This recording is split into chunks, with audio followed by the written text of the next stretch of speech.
Bienvenue sur GoWDW, que vous nous suiviez sur notre chaîne YouTube ou sur les plateformes audio comme Apple Podcast ou Spotify.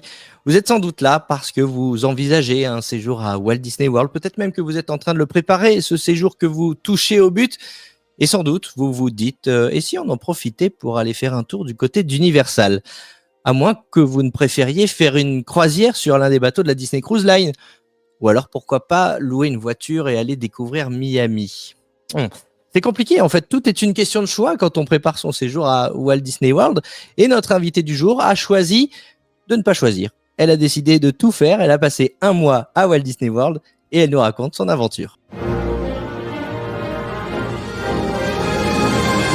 Go WDW, le podcast. I only hope that we never lose sight of one thing, that was all started by a mouse.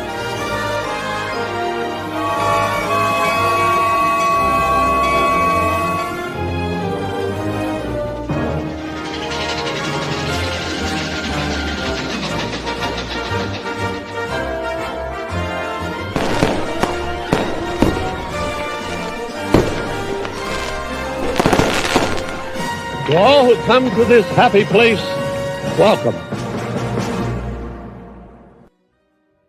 Salut à toutes et à tous, c'est Jérôme au micro de GoWDW. On se retrouve pour un nouvel épisode plein de magie, déjà avec le générique. Pour ceux qui nous suivent sur YouTube, on y est là à Walt Disney World, ça y est. Et on va y être encore un peu plus avec notre invité du jour, c'est Laurine. Salut Laurine. Salut Jérôme, salut tout le monde. Tu vas bien? Ouais, super, et toi? Très très bien, j'ai hâte d'entendre ton récit parce que tu as passé un mois à Walt Disney World, un mois de Disney quasiment, je le disais en introduction, entre Walt Disney World et la croisière, puisque tu as décidé de ne pas choisir finalement, tu as un peu tout fait, c'était le voyage d'une vie. Oui, c'est ça, tout à fait en fait.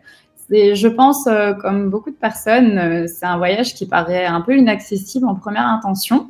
Et donc, on se dit, on ne va probablement le faire qu'une fois. Donc, autant en profiter et limite attendre un petit peu plus, mais vraiment faire le voyage comme on le veut. Et puis, spoiler alerte, on a envie d'y retourner. Donc, c'est pas tellement le voyage d'une fois. C'est toujours comme ça et c'est souvent les récits d'auditeurs qui donnent l'envie, la petite étincelle à ceux qui nous écoutent d'entreprendre ce voyage et je suis sûr que ton voyage va inspirer d'autres auditeurs. Explique-nous comment toi cette envie de voyage est arrivée.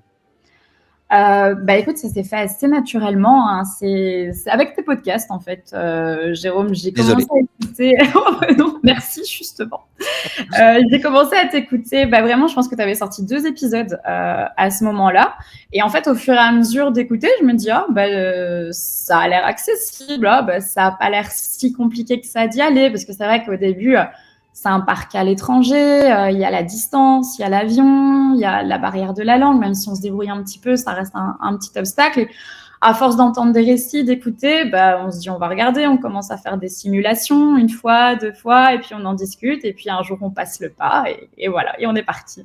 Et voilà. Et alors, vous avez décidé de faire un mois quasi complet, vous êtes parti de quand à quand ? Alors, on est parti le 25 octobre 2024 et on est rentré le 21 novembre 2024, donc un tout petit peu moins d'un mois. Et donc, vous avez fait Disney, croisière, Universal. Ouais, c'est ça.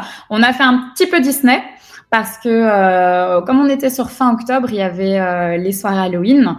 Et on voulait absolument en faire une, donc on est parti un tout petit peu plus tôt pour ça. On a fait 2 jours, vraiment, histoire d'avoir la soirée. On a fait la cruise line, puis on est retourné 16 jours à Disney World et on a fini par Universal. Qu'est-ce que tu dirais de reprendre l'avion et de se replonger tous ensemble dans ce beau voyage ? Ouais, avec plaisir. Allez, on y va. Alors, on embarque. Dites-nous un petit peu d'abord de où vous êtes parti et vous avez pris un vol direct, une escale ? Alors, nous, comme je te l'ai dit avant, on vient de Belgique. Donc, j'ai d'abord regardé pour partir de Bruxelles ou de Paris, ce qui était un peu le plus proche de chez nous. Et j'avais écouté, je ne sais plus où, qu'en partant du Luxembourg, c'était un petit peu moins cher. Et comme c'était à peu près pareil en termes de distance pour moi, j'ai regardé, effectivement, c'était moins cher depuis le Luxembourg. Donc, on a décollé de là-bas. On a fait une première escale à Francfort et puis de Francfort jusqu'à Orlando. Avec quelle compagnie vous êtes parti ? La Lufthansa. la Lufthansa. Ça va, tout était correct? Oui, globalement, oui. On va dire ça a été. Rapport qualité-prix, on n'est pas volé chez eux, je trouve. Bon, je te sens quand même mitigé. Il y a eu un petit souci à l'arrivée, au départ? Ouais, c'est plus à l'aller, on va dire.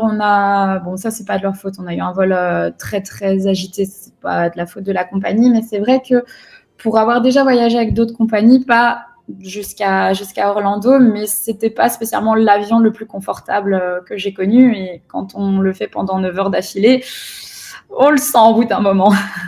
C'était le premier long voyage que vous faisiez? Non, moi j'étais déjà partie à New York il y a quelques années. Mon mari, lui, avait fait Dubaï. Mais bah oui, voilà, le t-shirt. Oui. Mais donc non, c'était pas la première fois qu'on prenait l'avion si loin, mais par rapport à mes précédents vols, ouais, j'étais mieux installée avant que ce qu'on a été ici. Très bien. Alors, première étape, tu le disais, la soirée Halloween. On arrive à Orlando, on a pris l'avion, tout s'est très bien passé. Alors, il faut faire cette soirée Halloween, mais vous n'avez pas de billets de parc. Donc, on rappelle qu'il n'est pas nécessaire d'avoir des billets de parc pour faire la soirée Halloween, hein. On peut très bien acheter ses billets pour la soirée sans avoir de ticket pour Walt Disney World. C'est ce que vous avez fait, du coup. Et vous avez pris des nuits sèches. Vous avez dormi à l'hôtel là-bas à Walt Disney World en nuit sèche. Ouais, tout à fait. Tout à fait. En fait, ça, si tu veux, on l'a réservé par la suite. On avait déjà booké la cruise line et notre séjour. Et en fait, au niveau des dates, on s'est dit, mais quand on vient de cruise line, il n'y a plus de soirée Halloween, en fait. Donc, on a décalé un petit peu plus tôt et on a pris des nuits sèches à l'hôtel All Star Movie. Et effectivement, comme tu le dis, il n'y a pas besoin de billet parc pour accéder à la soirée, parce que juste avec ton billet de la soirée, à partir de 16h, tu peux entrer dans le parc sans problème. Et la journée juste avant, on en a profité pour découvrir un petit peu le resort, pour visiter les hôtels, pour visiter Disney Springs, pour se balader. Il n'y a pas de quoi s'ennuyer, hein, il y a toujours quelque chose à faire. Donc les journées passent vite, même sans être dans les parcs. On est bien d'accord. Alors, comment s'est passée cette soirée Halloween, la soirée Mickey's Not So Scary Halloween Party? Super bien. Franchement, c'est super chouette. J'avais regardé beaucoup de vidéos, beaucoup de vlogs, écouté les podcasts sur des gens qui avaient été pour m'y préparer un petit peu sur comment la gérer en étant sur place. La seule petite chose, c'est qu'on était à ce moment-là le 27 octobre, donc on était très proche d'Halloween, ce qui fait que la soirée du coup est un peu plus chère que sur des dates où on va plus être en septembre ou en août. Et ce qui fait que la soirée était sold out aussi. Donc, il y avait énormément de monde dans le parc, surtout dans la petite transition, on va dire, entre 16 et 18 heures, quand ceux de la soirée arrivent, mais ceux de la journée sont encore là. Et la soirée, on a ressenti quand même malgré tout le monde, mais juste pour l'ambiance, pour l'atmosphère, pour ce qui est proposé, moi, je trouve que ça vaut largement la peine. Alors c'est marrant parce que justement quand tu arrives à 16h dans le parc, tu fais la différence facilement entre les gens qui font la soirée et les gens qui ne la font pas, parce que ceux qui font la soirée sont costumés. Vous aviez un costume vous aussi pour cette soirée? Alors, j'avoue que c'était la toute première soirée qu'on passait, donc on s'y était un peu préparé, mais comparé à eux, rien du tout. On avait un petit t-shirt d'Halloween, des ears d'Halloween, les petites guirlandes lumineuses Halloween qui vendent, mais c'est certain que comparé aux Américains sur place, c'était petit. Hein, c'est à fond, hein. Ils sont vraiment à fond. Ils ont des costumes incroyables. Incroyable, vraiment. Il y a des choses, je me dis, mais enfin, même moi, j'aurais jamais pensé à faire ça. C'est génial comme idée. On voit qu'ils sont à fond. Et en fait, ça contribue à l'ambiance, ça crée une ambiance particulière dans la soirée. Et je trouve ça génial, incroyable. Ces soirées Halloween, si vous avez l'occasion d'en faire une, c'est vrai que c'est un budget, mais on conseille parce qu'avec les spectacles, la parade, dont on voit quelques images sur notre chaîne YouTube, les costumes des guests, la chasse aux bonbons, voilà, ce sont autant de choses qui font que ce sont des soirées vraiment très très particulières et dont on garde de super souvenirs et de super photos, parce qu'en plus de tout ce que je viens de citer, il y a aussi la possibilité de faire des photos exclusives, du merchandising exclusif. Évidemment, Disney ne se prive pas de vous vendre quelques petits souvenirs de la soirée. Donc vraiment, c'est très très très très chouette. Alors, l'inconvénient pour toi, évidemment, puisque tu partais en croisière après, c'est que tu pouvais pas faire non plus le plein de bonbons pour mettre dans les valises. Non, c'est sûr qu'on s'est quand même pas mal limité.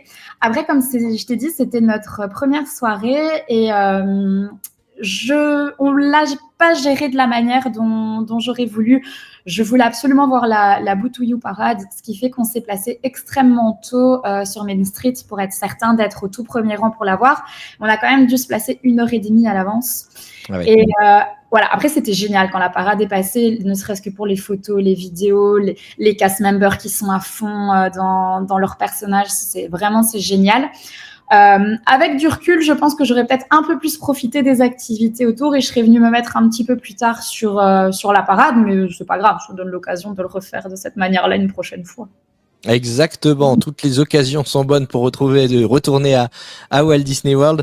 Donc globalement, même s'il y avait un peu de monde, plutôt satisfaite de cette soirée, c'est pas un regret d'avoir mis le budget pour faire cette soirée? Non, pas du tout, vraiment. J'avais entendu pas mal de critiques comme quoi c'était un peu cher pour ce que c'était, comme quoi c'était pas spécialement bien, mais voilà, après, si vraiment le budget est un problème, ce que je conseillerais, c'est de la faire alors un peu plus éloignée d'Halloween, parce que forcément, là, elle va être un petit peu moins chère, et donc la probabilité d'avoir le parc complet sera un petit peu moins importante aussi.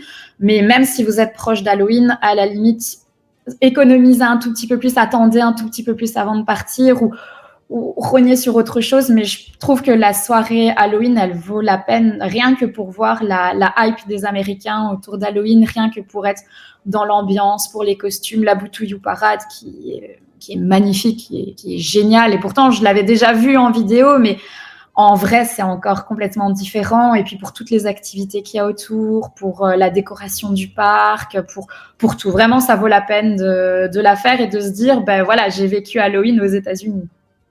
Et tu as vécu Halloween sur le sol américain, mais aussi en mer, puisque tu as eu la chance ensuite de partir en croisière et du coup de fêter, d'avoir double dose d'Halloween. Et on le sait, hein, les Américains sont à fond pour tout ce qui est fête, que ce soit Halloween ou Noël. D'ailleurs, on en reparlera tout à l'heure. Mais donc voilà, c'est l'heure de prendre la mer désormais. Vous avez décidé de partir en croisière avec la compagnie Disney Cruise Line. Sur quel bateau vous avez navigué? On est parti sur le Wish. Très sympa, en plus, c'est l'un des derniers.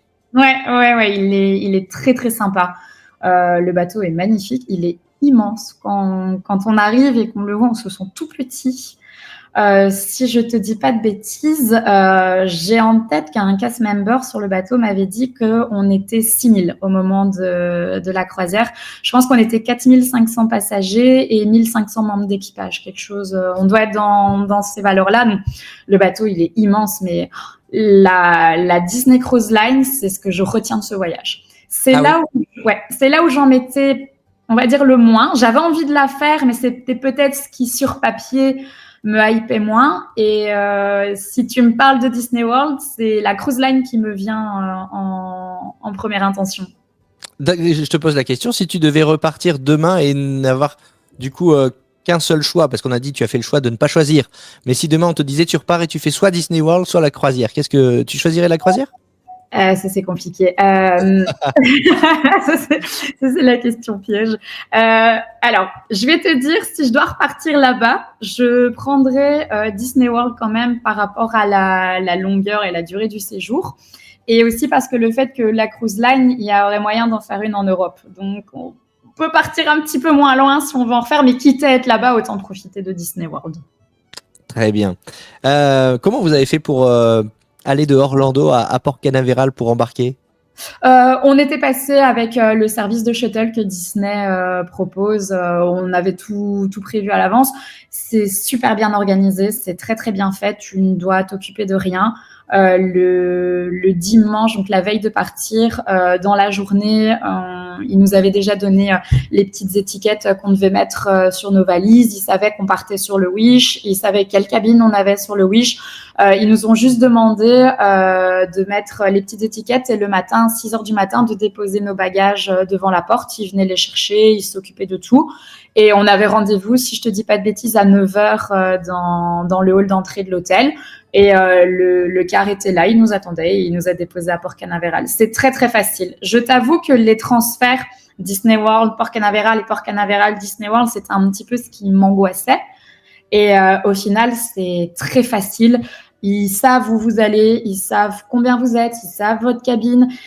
Tout est chronométré, tout est bien géré. Et en fait, il n'y a pas possibilité de se perdre ni de se tromper. Le car ne partira pas tant que vous n'êtes pas là. Ils vont faire des appels si vous n'êtes pas là. Vraiment, s'il y en a qui ça peut être un petit stress que je peux comprendre parce que je l'ai vécu, de se dire, ouais, ça m'angoisse quand même ce trajet. Honnêtement, Disney, on voit qu'ils ont l'habitude, on voit qu'ils savent gérer ça et il n'y a aucun problème. C'est ça, la magie Disney, quand on vous dit que Disney c'est bien rodé, Walt Disney World c'est bien rodé, la Walt Disney Company, la Disney Cruise Line, tout ça. Voilà, il y a des communications entre les différents segments de la Walt Disney Company et voilà, tout roule en fait à Disney quand on est là-bas. Il n'y a pas de crainte à avoir particulièrement. Tout roule et tout flotte également, puisque ça y est, on embarque sur le bateau. Qu'est-ce que tu retiens de cette expérience? Parle-nous un petit peu donc, de ce bateau dont tu nous as déjà parlé, mais alors, combien de nuits vous avez passé sur ce bateau? Qu'est-ce que vous avez vécu? Vas-y, plonge-nous dans l'univers d'une Disney Cruise Line. Alors nous, on avait pris, c'était notre première croisière. J'ai tendance à avoir le mal de mer, donc on était parti sur une petite cruise qui était de 5 jours et 4 nuits sur le bateau. Je m'étais dit c'est pas mal pour commencer. J'avais un peu peur de partir sur une croisière plus longue. Je me suis dit si je suis malade, ça va me paraître un petit peu long. Et bon, avec du recul, on aurait pu la prendre plus longue au fond, mais c'est génial quand tu rentres sur ce bateau. Déjà, on a les cast members qui vous annoncent welcome to family. Enfin, c'est génial. On arrive dans l'atrium. Il y a c'était Belle qui était sur le balcon qui nous accueillait. Et le bateau, tout est beau, il est grand, il sent bon, un peu comme tous les hôtels Disney. Il a une odeur qui fait que ça sent terriblement bon. Sur le Wish, il nous offre une petite baguette de fée aussi. C'est un petit gadget tout bête, mais ça suffit à nous mettre dans l'ambiance. Et l'ambiance sur la croisière, c'est aussi quelque chose d'à part. On sent que tout le monde est profondément heureux d'être là. Il y a une good vibes qui est communicative de la part de tout le monde. Il y a une très bonne ambiance.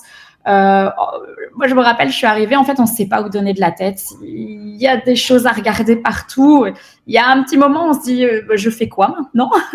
Et quand tu embarques comme ça, il te laisse un petit peu le temps de parcourir le bateau à ton aise. Tu peux aller sur les différents ponts, tu peux te promener, tu peux aller voir les différents bars, tu peux aller voir les différents restaurants. Il y a notamment tout en haut sur le deck 13, si je me souviens bien, parce que ça commence à faire un petit peu loin. Il y a le Marceline Market, donc qui est un petit peu l'espèce de buffet à volonté en fait, qui est ouvert toute la journée, qui est là. Donc tu peux aller dîner sans problème. Nous, on a été directement boire un verre à l'Hyperspace Lounge, je pense, si c'est son nom, donc le bar sur Star Wars, sur le Wish. Pour te dire à quel point il pousse le détail, c'est que j'avais un cocktail qui était vert fluo, et en fait, avec le kiwi, ils m'ont fait une tête de Yoda. Ah, c'est trop bien. C'est des petits détails, mais qui suffisent vraiment à faire qu'on est dans l'ambiance et qu'on kiffe être là. Et puis, on a été dîner. Et après ça, on reçoit un message quand notre cabine est prête. Donc, on a déjà le numéro à l'avance, on sait déjà quelle cabine on va avoir. Et quand on arrive devant notre cabine, les cartes nous attendent sur... nous, c'était... Je pense que c'était un petit hibou qui est devant. Il y en a, c'est le poisson. Bon, ça dépend l'étage auquel tu te trouves.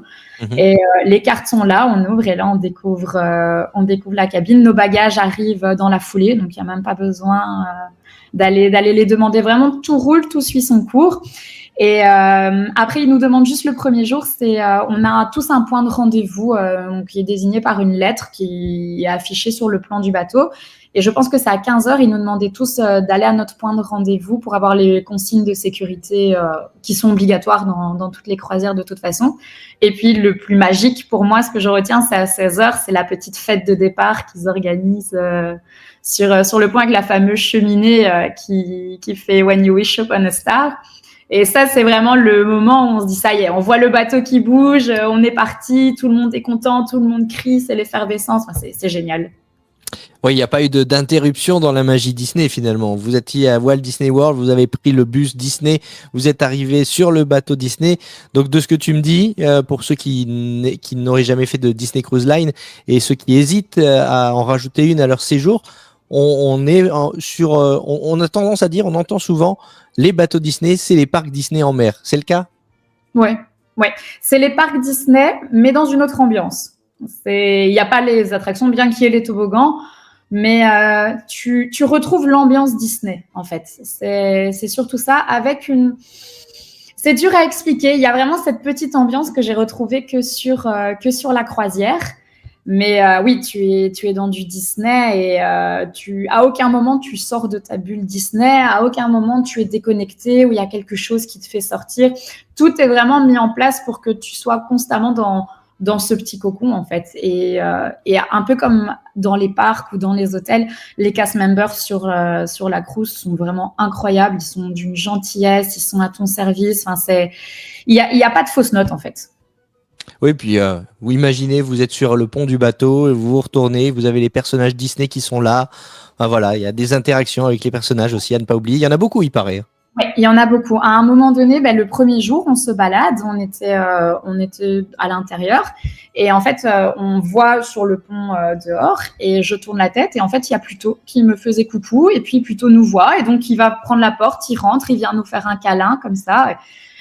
En fait, on s'y attend pas parce que il n'a pas fallu faire la file, parce que tout le monde ne se jette pas sur lui. C'est ça qui est chouette, c'est que les personnages se baladent et il n'y a pas un attroupement autour d'eux. Ils sont très accessibles. Ils vont interagir avec toi très facilement. C'est vraiment une ambiance particulière. Alors, évidemment, quand tu es en mythe personnage, de temps en temps, il y a une petite attente, évidemment. Par exemple, les jours où tu veux voir Minnie en capitaine, parce que sur le Wish, c'est Minnie la capitaine, c'est pas Mickey. Il va y avoir une petite file, mais tu vas jamais attendre plus de 10 minutes, honnêtement. Ah, c'est top. Oui, tout est bien rodé, même pour les spectacles, parce que ça fait partie aussi du charme des bateaux de croisière Disney, c'est d'avoir des spectacles dignes de Broadway sur ces bateaux. Il n'y a pas d'attente. Hein. Non, pas du tout. Et c'est très, très bien fait. En fait, tu as l'application, un peu la même application que tu as pour Disney World, mais version Cruise Line, qui te conseille vivement de télécharger avant. Et tout est repris dedans, ta cabine. Tu sais ouvrir ta cabine depuis ton téléphone. Tu as le programme de chaque journée. À l'avance, avant de partir, quand tu réserves ton voyage, ils te demandent si tu préfères être dans le premier service ou dans le deuxième service au niveau du dîner. Et c'est ça qui va conditionner à quelle heure tu vas aller voir ton spectacle aussi. Et tu as les heures du spectacle. Alors, évidemment, on conseille d'arriver un petit quart d'heure à l'avance si tu veux être bien placé, mais pas besoin d'arriver une heure et demie à l'avance. En arrivant 10-15 minutes, tu seras très bien placé.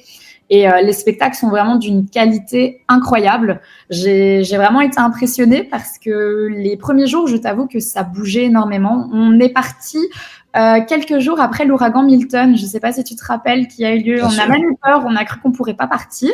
Finalement, on est parti. On avait reçu un mail disant que c'était pas sûr que la cruise soit maintenue parce que l'ouragan était en train de s'éteindre dans cette partie-là. Finalement, la cruise est partie, mais notre directeur de salle nous avait prévenu que ça risquait de bouger pas mal parce qu'on subissait encore un petit peu les dégâts de l'ouragan. Effectivement, ça a bien bougé.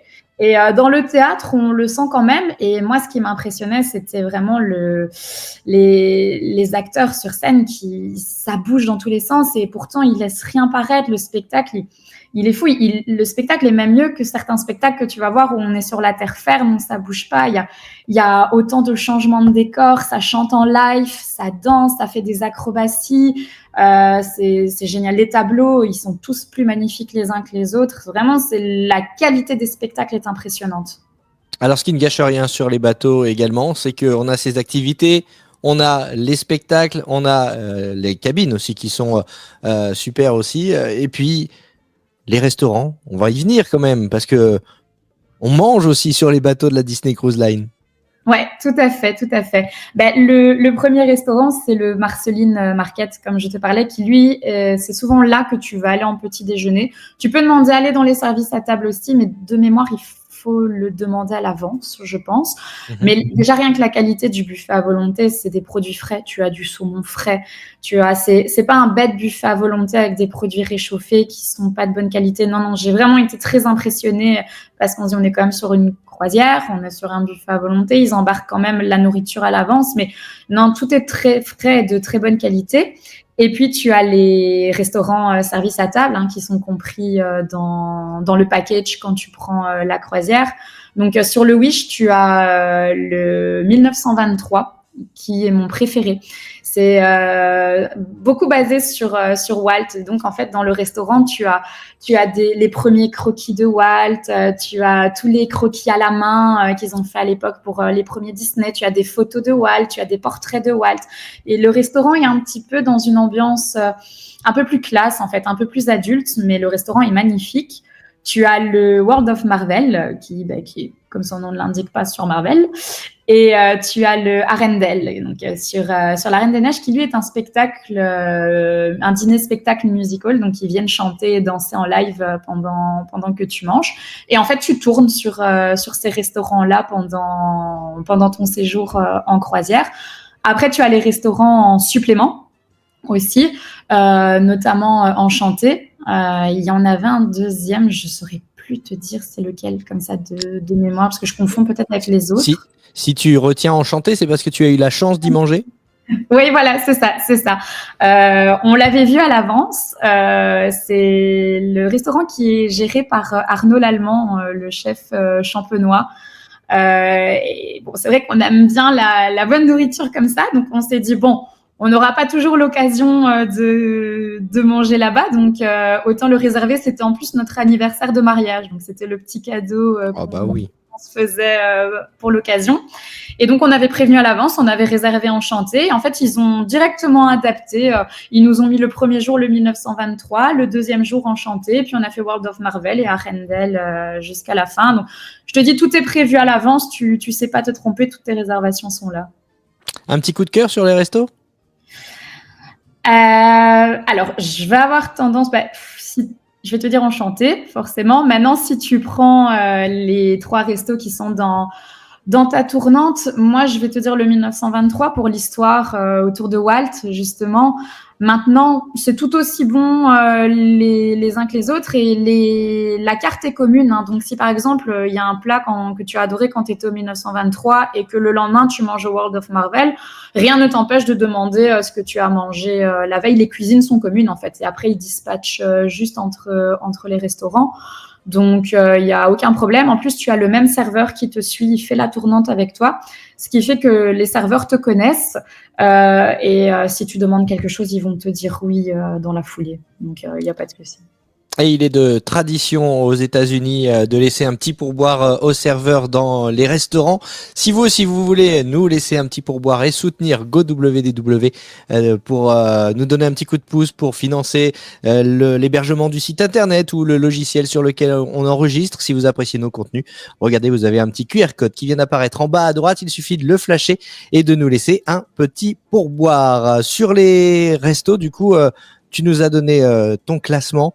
Est-ce qu'on retrouve la même qualité en mer qu'à terre? Puisque tu as eu l'occasion de faire Walt Disney World par la suite, est-ce que tu dirais qu'on est sur un niveau au-dessus en croisière ou un niveau au-dessus dans les parcs, ou ça s'équivaut? Globalement, je dirais que ça s'équivaut. Ouais, ça s'équivaut. Après, dans les parcs, tu vas quand même en avoir un ou deux qui vont sortir un petit peu plus du lot, mais de manière générale, tu retrouves la même qualité.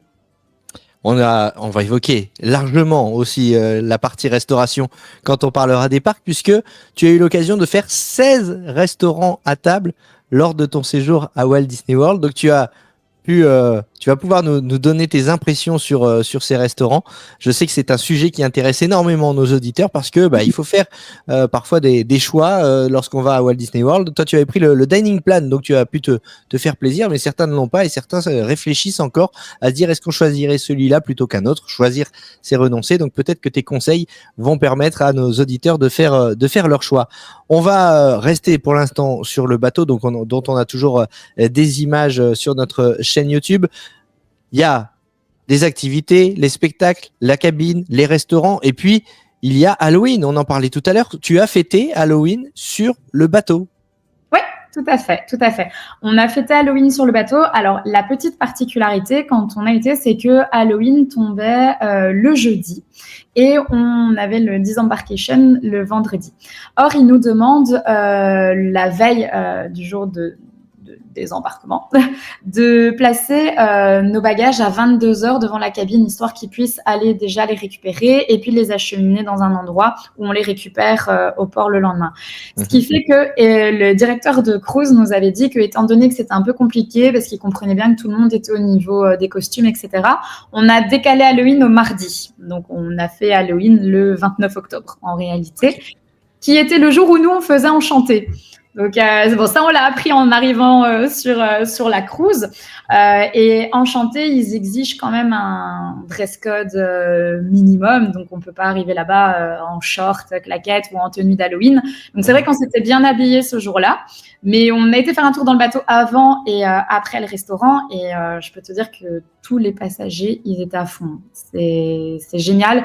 La fête qu'ils organisent pour Halloween, c'est un truc de fou aussi. Bah oui, alors ça ressemble à quoi Halloween sur un bateau de croisière? Déjà c'est pas spécifique à la soirée d'Halloween, mais sur les croisières Halloween comme ça, on voit que ça passe ici à l'écran. Tu as notamment l'arbre en citrouille qui est décoré. Tu as le bateau qui est décoré un petit peu dans des couleurs Halloween, dans des couleurs un peu automnales comme ça. Le premier jour, ils vont faire l'illumination de l'arbre, notamment avec un petit spectacle qui est très très chouette.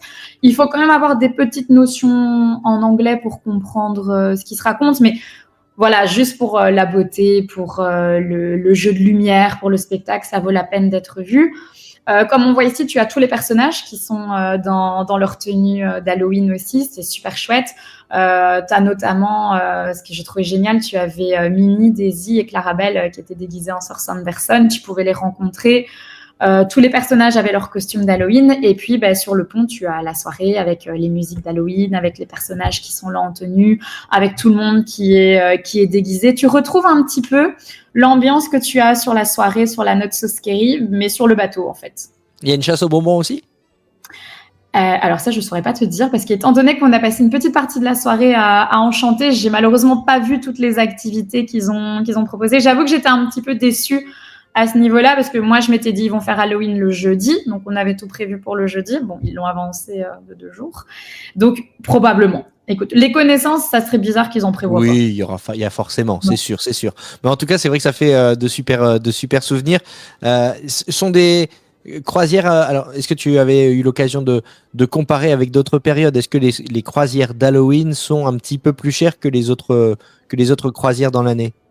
Alors, ça, je t'avoue que j'ai pas vraiment comparé parce qu'on savait qu'on voulait partir pendant cette période pour justement avoir et Halloween et Noël. Donc, on était un petit peu bloqués au niveau de nos dates. Donc, c'est vrai que j'ai pas été voir en dehors. Maintenant, à mon avis, si on suit la politique de Disney, il y a de fortes chances que oui, elles sont un petit peu plus chères, surtout en ayant Halloween dans la semaine. Je pense que plus tu t'éloignes d'Halloween, moins peut-être elles doivent être chères. Mais vraiment, ça, je vais te dire, c'est sans grande certitude. Vous avez hésité? Est-ce que vous vous êtes dit on fait une croisière d'Halloween ou on fait une croisière de Noël? Non, la question s'est pas tellement posée parce qu'en fait, on voulait commencer le séjour par une croisière. On s'est longtemps posé la question, tu sais, il y a le débat du est-ce que tu commences ou est-ce que tu finis par la croisière. Il y en avait beaucoup qui disaient de commencer, histoire de se mettre petit à petit dans le rythme, dans le fuseau horaire de là-bas. Il y en a qui disent que c'est bien de finir par la croisière pour se reposer. Je t'avoue que moi, je voulais commencer par la croisière pour me dire, ben voilà, ça va me permettre de me mettre petit à petit dans le rythme. Et une fois qu'on sera à Disney World, on sera rodé, on sera au taquet et ça va aller. Et je regrette pas ce choix parce que quand la croisière s'est finie, j'ai vraiment été très, très triste. Et je me suis dit, je pense que j'aurais été plus triste de terminer la croisière et de me dire, ben voilà, c'est fini, que là, la croisière, c'est fini. On a un gros pincement au cœur, mais on se dit, c'est pas grave, il y a Disney World derrière. Voilà, c'est vrai. La magie continue. On va aller dans les parcs de Disney World dans quelques instants. Mais avant, pour terminer ce chapitre sur la croisière Disney, parle-nous un petit peu de cette escale que beaucoup de monde attend à Castaway Cay, l'île privée Disney. C'est génial. C'est l'escale que j'attendais avec impatience aussi. On arrive assez tôt sur l'île. On arrive aux alentours de 6h30, 7h du matin. Donc, je m'étais levée exprès pour voir l'arrivée sur l'île avec le petit lever de soleil comme ça. C'est magnifique. La mer est turquoise, le sable est blanc et il y avait que notre bateau Voilà, donc on était les seuls passagers sur l'île. Et on avait notamment fait connaissance avec un couple qui venait du Texas, qui était à notre table dans les restaurants, qui eux, on était à leur 9e croisière, donc ils avaient un petit peu du bagage derrière eux. Et ils nous avaient conseillé de descendre assez tôt pour notamment tester l'espèce de plage un petit peu adulte only qu'ils ont. Parce que comme on n'avait pas d'enfants avec nous, c'était l'occasion peut-être de la tester aussi. Et donc, ils nous avaient dit partez assez tôt pour être sûr d'avoir un transat, pour être sûr d'avoir une bonne place. C'est ce qu'on a fait. On est descendu quasiment tout de suite. On a été dans les premiers sur l'île. Et là, c'est une grosse claque visuelle. J'ai pas les mots, les personnages tu descends du bateau, les personnages ils sont là, ils t'accueillent, ils te font coucou, ils se baladent dans leur tenue hawaïenne ou dans leur tenue un peu maillot. C'est très bien fait parce qu'en fait, si tu veux, la plage comme ça, adulte only, se trouve de l'autre côté de l'île. Alors, il y a les petits véhicules qui te transportent. Nous, on avait décidé de le faire à pied pour découvrir aussi un petit peu l'île. C'est super chouette, c'est beau, tu te balades, il y a de la nature, il y a la mer turquoise, il y a le bateau au fond pour faire des super photos du bateau, c'est génial. Je pense que c'est Fanny, une fois, qui avait dit que l'intérêt de faire une autre croisière, c'était de prendre les photos du bateau Disney. Là, voilà, tu peux loin de prendre des belles photos du bateau. Et même pour manger à midi, ce qui est chouette, c'est qu'en fait, tes serveurs descendent avec toi sur l'île. Et donc, ils ont un petit système de barbecue, burger, comme ça, un petit peu à volonté, où tu manges à midi, qui est compris également dans le prix dans lequel tu as payé la croisière. Et puis, il y a plein d'activités, en fait, si tu veux juste prendre une journée où tu te détends, où tu fais que de la plage et tu profites, tu t'installes. L'eau, elle est magnifique. L'eau, elle a bonne température, elle est turquoise. Tu sais t'avancer très loin parce qu'elle reste plate très loin, donc t'as pied très très loin dans la mer. Tu as plein d'animaux marins. Enfin, on a vu plein d'étoiles de mer, plein de poissons. C'est tellement transparent que tu les vois très bien. Pour ceux qui veulent faire un peu de snorkeling, il y a moyen de réserver l'activité. Pour ceux qui veulent découvrir l'île un peu, soit en marchant, soit en courant, t'as la 5K que tu peux faire et puis tu vas demander ta petite médaille quand tu l'as fini. Tu as des boutiques, tu as des activités pour les enfants. Enfin, tu as plein de choses à faire. T'as pas le temps de t'ennuyer sur l'île. Et on le voit sur les images, c'est un paysage de carte postale qui s'offre à nous lorsque l'on débarque sur Castaway Cay, avec encore une fois la possibilité de croiser des personnages, de se restaurer. Il y a des activités comme tu les as listées, Laurine. C'est vraiment un voyage de rêve que tu es en train de nous raconter là, et c'est pas fini, puisque on rappelle, tu as passé donc un mois quasiment du côté de la Floride. Tu as commencé donc avec une soirée Halloween à Walt Disney World, on en a parlé. La croisière Disney sur le Wish, on en a parlé. Et on va arriver maintenant à la 3e étape de ce voyage, Walt Disney World, les parcs de Walt Disney World. Alors ça y est, on quitte le bateau, c'était génial, super souvenir. Mais ce qui nous attend est encore plus beau peut-être. Raconte-nous ton expérience dans les parcs Disney. Il faut savoir une chose, c'est que pendant que tu étais sur le bateau, voilà ce qui se passait dans les parcs Disney au moment où tu étais en mer. Le parc Magic Kingdom se transformait, excite les soirées et les décorations d'Halloween. Les équipes de Disney ont installé le sapin au milieu de Main Street et tu arrives à Disney et c'est l'ambiance de Noël ce coup-ci. C'est ça. Et ça, c'est génial aussi parce que, comme tu l'as dit, tu quittes Disney World. En plus, on l'a quitté sur la soirée Halloween. Donc, vraiment, dans cette ambiance Halloween, on fait la cruise où on est encore un petit peu dans cette ambiance Halloween. Et puis, on revient sur la terre ferme. Et là, boum, tout le parc a changé. C'est Noël. On a changé d'ambiance. Halloween, c'est passé. On passe à l'étape suivante, c'est du nouveau merch, c'est de la nouvelle déco, c'est les cast members qui sont parfois aussi avec des petits goodies qui sont passés de Halloween à Noël, c'est les guests qui sont dans l'ambiance Noël. La seule chose, c'est que le premier jour des décorations de Noël, j'aurais tendance à déconseiller Magic Kingdom quand même, parce que ça se bouscule pas mal pour venir voir les décos. Ouais, c'est une journée où il y a beaucoup de monde. Donc, Magic Kingdom n'est peut-être pas le parc à conseiller le premier jour des décos. Mais rien que, comme on voit à l'image, le sapin de Noël, c'est génial. Et puis, on se dit, voilà, j'ai quitté la cruise. Je suis un petit peu dégoûtée de descendre du bateau malgré tout. Mais bon, il y a Disney World qui est derrière, il y a des belles choses qui arrivent et qui sont tout aussi bien. Alors, vous étiez au All-Star Movie en nuit sèche pour votre soirée Halloween. Une fois débarqué du bateau, vous êtes retourné au même hôtel ou vous avez changé? Non, on a changé. Là, on a été au Art of Animation. En fait, c'est l'hôtel qu'on avait réservé au tout départ avec la cruise. Et puis, quand on a décidé de partir plus tôt pour faire la soirée Halloween, on se dit autant tester le All-Star Movie qui était un petit peu moins cher pour cette période-là. Mais on voulait vraiment faire le Art of sur notre séjour un petit peu plus long. C'est la magie Disney, hein, le Art of Animation avec ses grandes statues du Roi Lion, de la petite sirène, du monde de Nemo ou bien encore de Cars. Plonge-nous là encore dans l'ambiance de cet hôtel. On aperçoit des images sur notre chaîne YouTube là. Génial, génial. On descend du car qui nous ramenait de Port Canaveral. On a à peine descendu que tout de suite ils viennent récupérer nos bagages. Ils ont même pas besoin on n'a même pas besoin de demander. En fait, on nous les prend, on nous donne un petit ticket et voilà. Et on a accueilli tout de suite à l'entrée par une cast member qui était d'une gentillesse incroyable. Tout de suite, elle a vu, j'avais le t-shirt que j'ai ici sur Castaway Cay. Donc, tout de suite, elle nous demande d'où on vient, si la croisière s'est bien passée.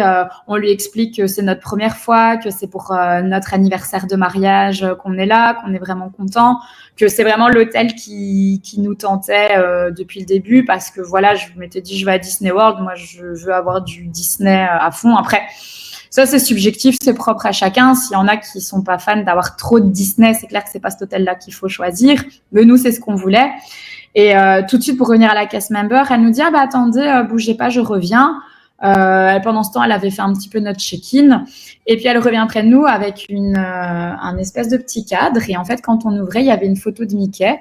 Et ils avaient noté « Joyeux premier anniversaire de mariage et bon premier séjour ». Toute l'équipe du Art of Animation, ils avaient tous signé, quoi. C'est un petit détail.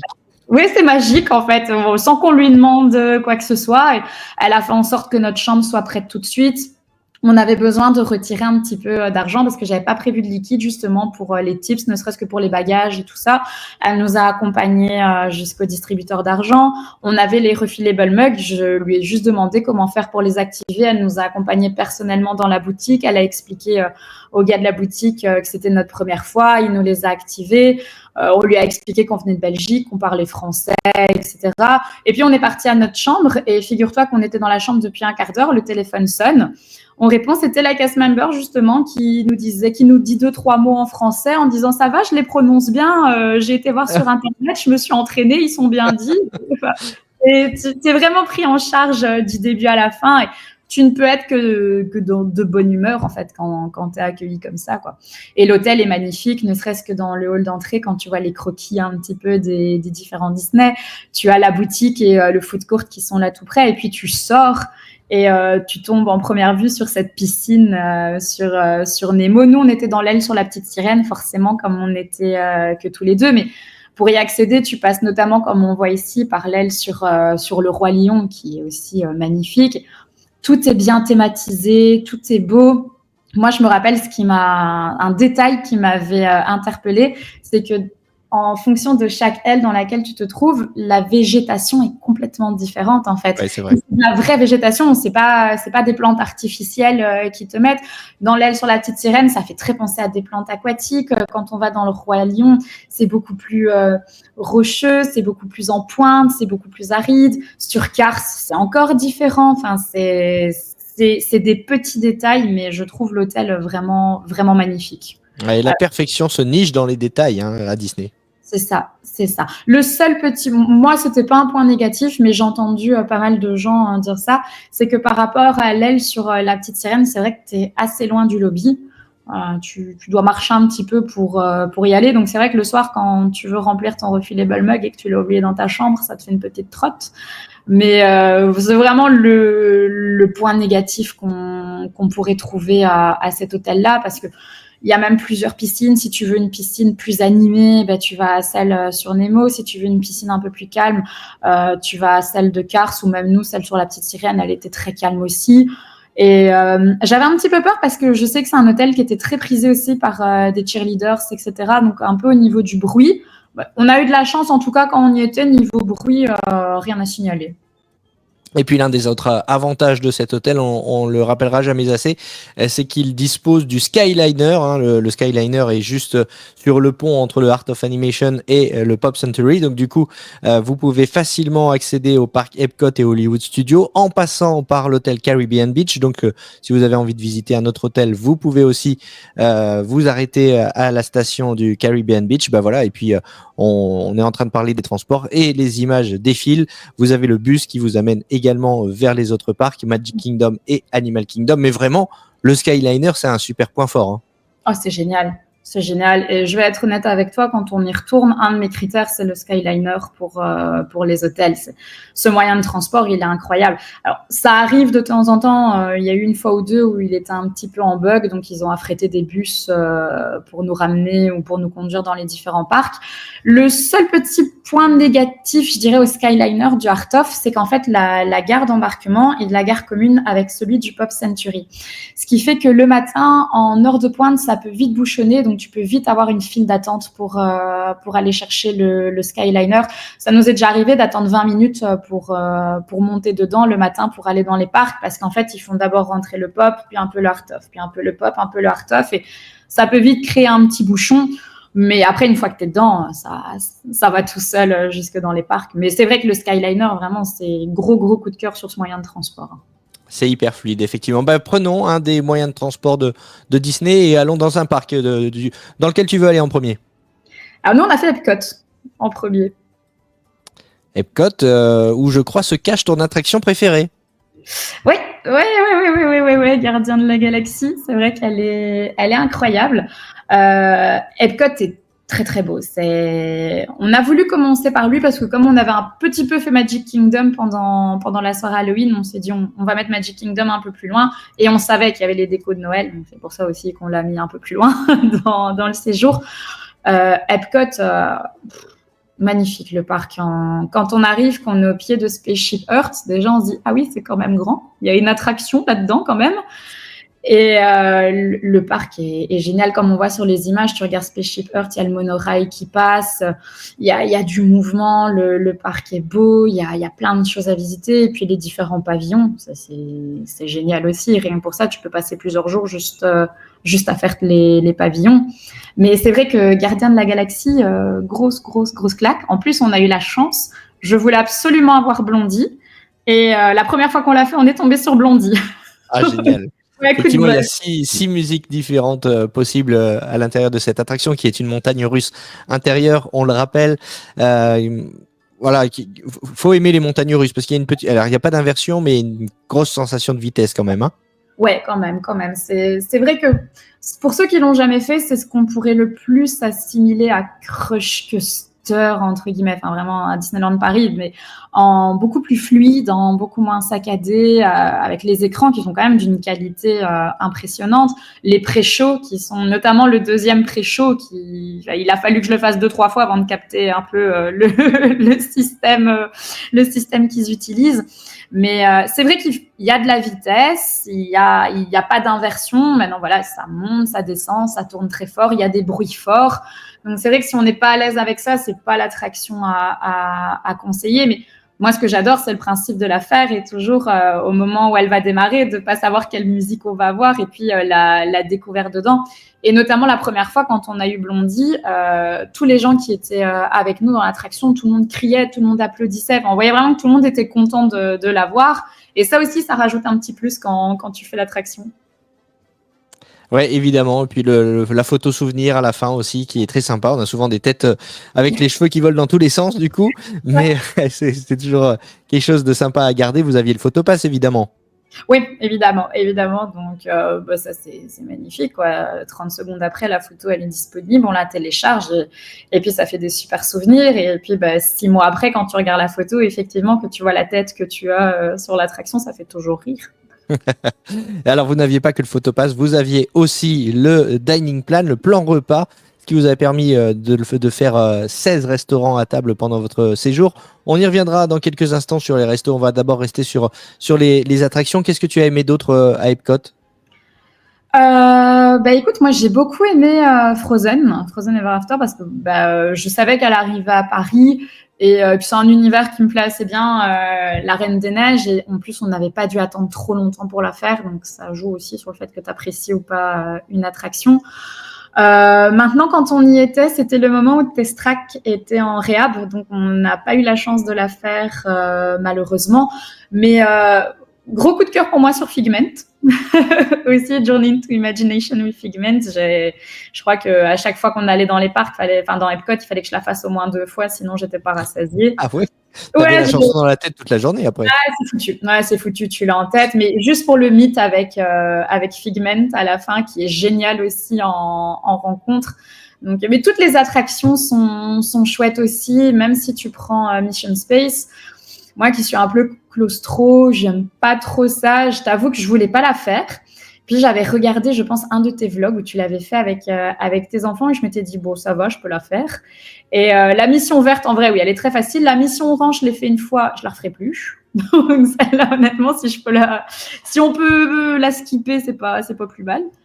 Mais toutes les attractions, de manière générale, sont chouettes. Il y a juste Ratatouille dans le pavillon français qu'on n'a pas fait parce qu'il y avait toujours énormément d'attentes dessus. Et comme on l'a à Paris, on n'a pas voulu attendre pour la faire, quoi. Ouais, effectivement, il y a pas mal d'attentes régulièrement à Ratatouille dans le pavillon français. Et comme tu dis, c'est la copie conforme de celle qu'on a dans le parc parisien. Donc, si vous devez skipper l'une ou l'autre attraction, skippez celle-ci en priorité. Ouais. On va dans un autre parc ? Ouais. Tu veux aller où ? On peut faire Animal Kingdom. Je pense que c'est lui que j'avais fait en deuxième. Allons-y. Allez, c'est parti. Écoute, Animal Kingdom, waouh, vraiment. Je suis arrivée là, j'ai pas les mots. Pourtant, on commençait pas bien. On l'a fait le jour où il y avait la Run Disney. Donc, il y avait des bouchons pour y arriver. On a mis plus d'1 heure de bus. C'était interminable.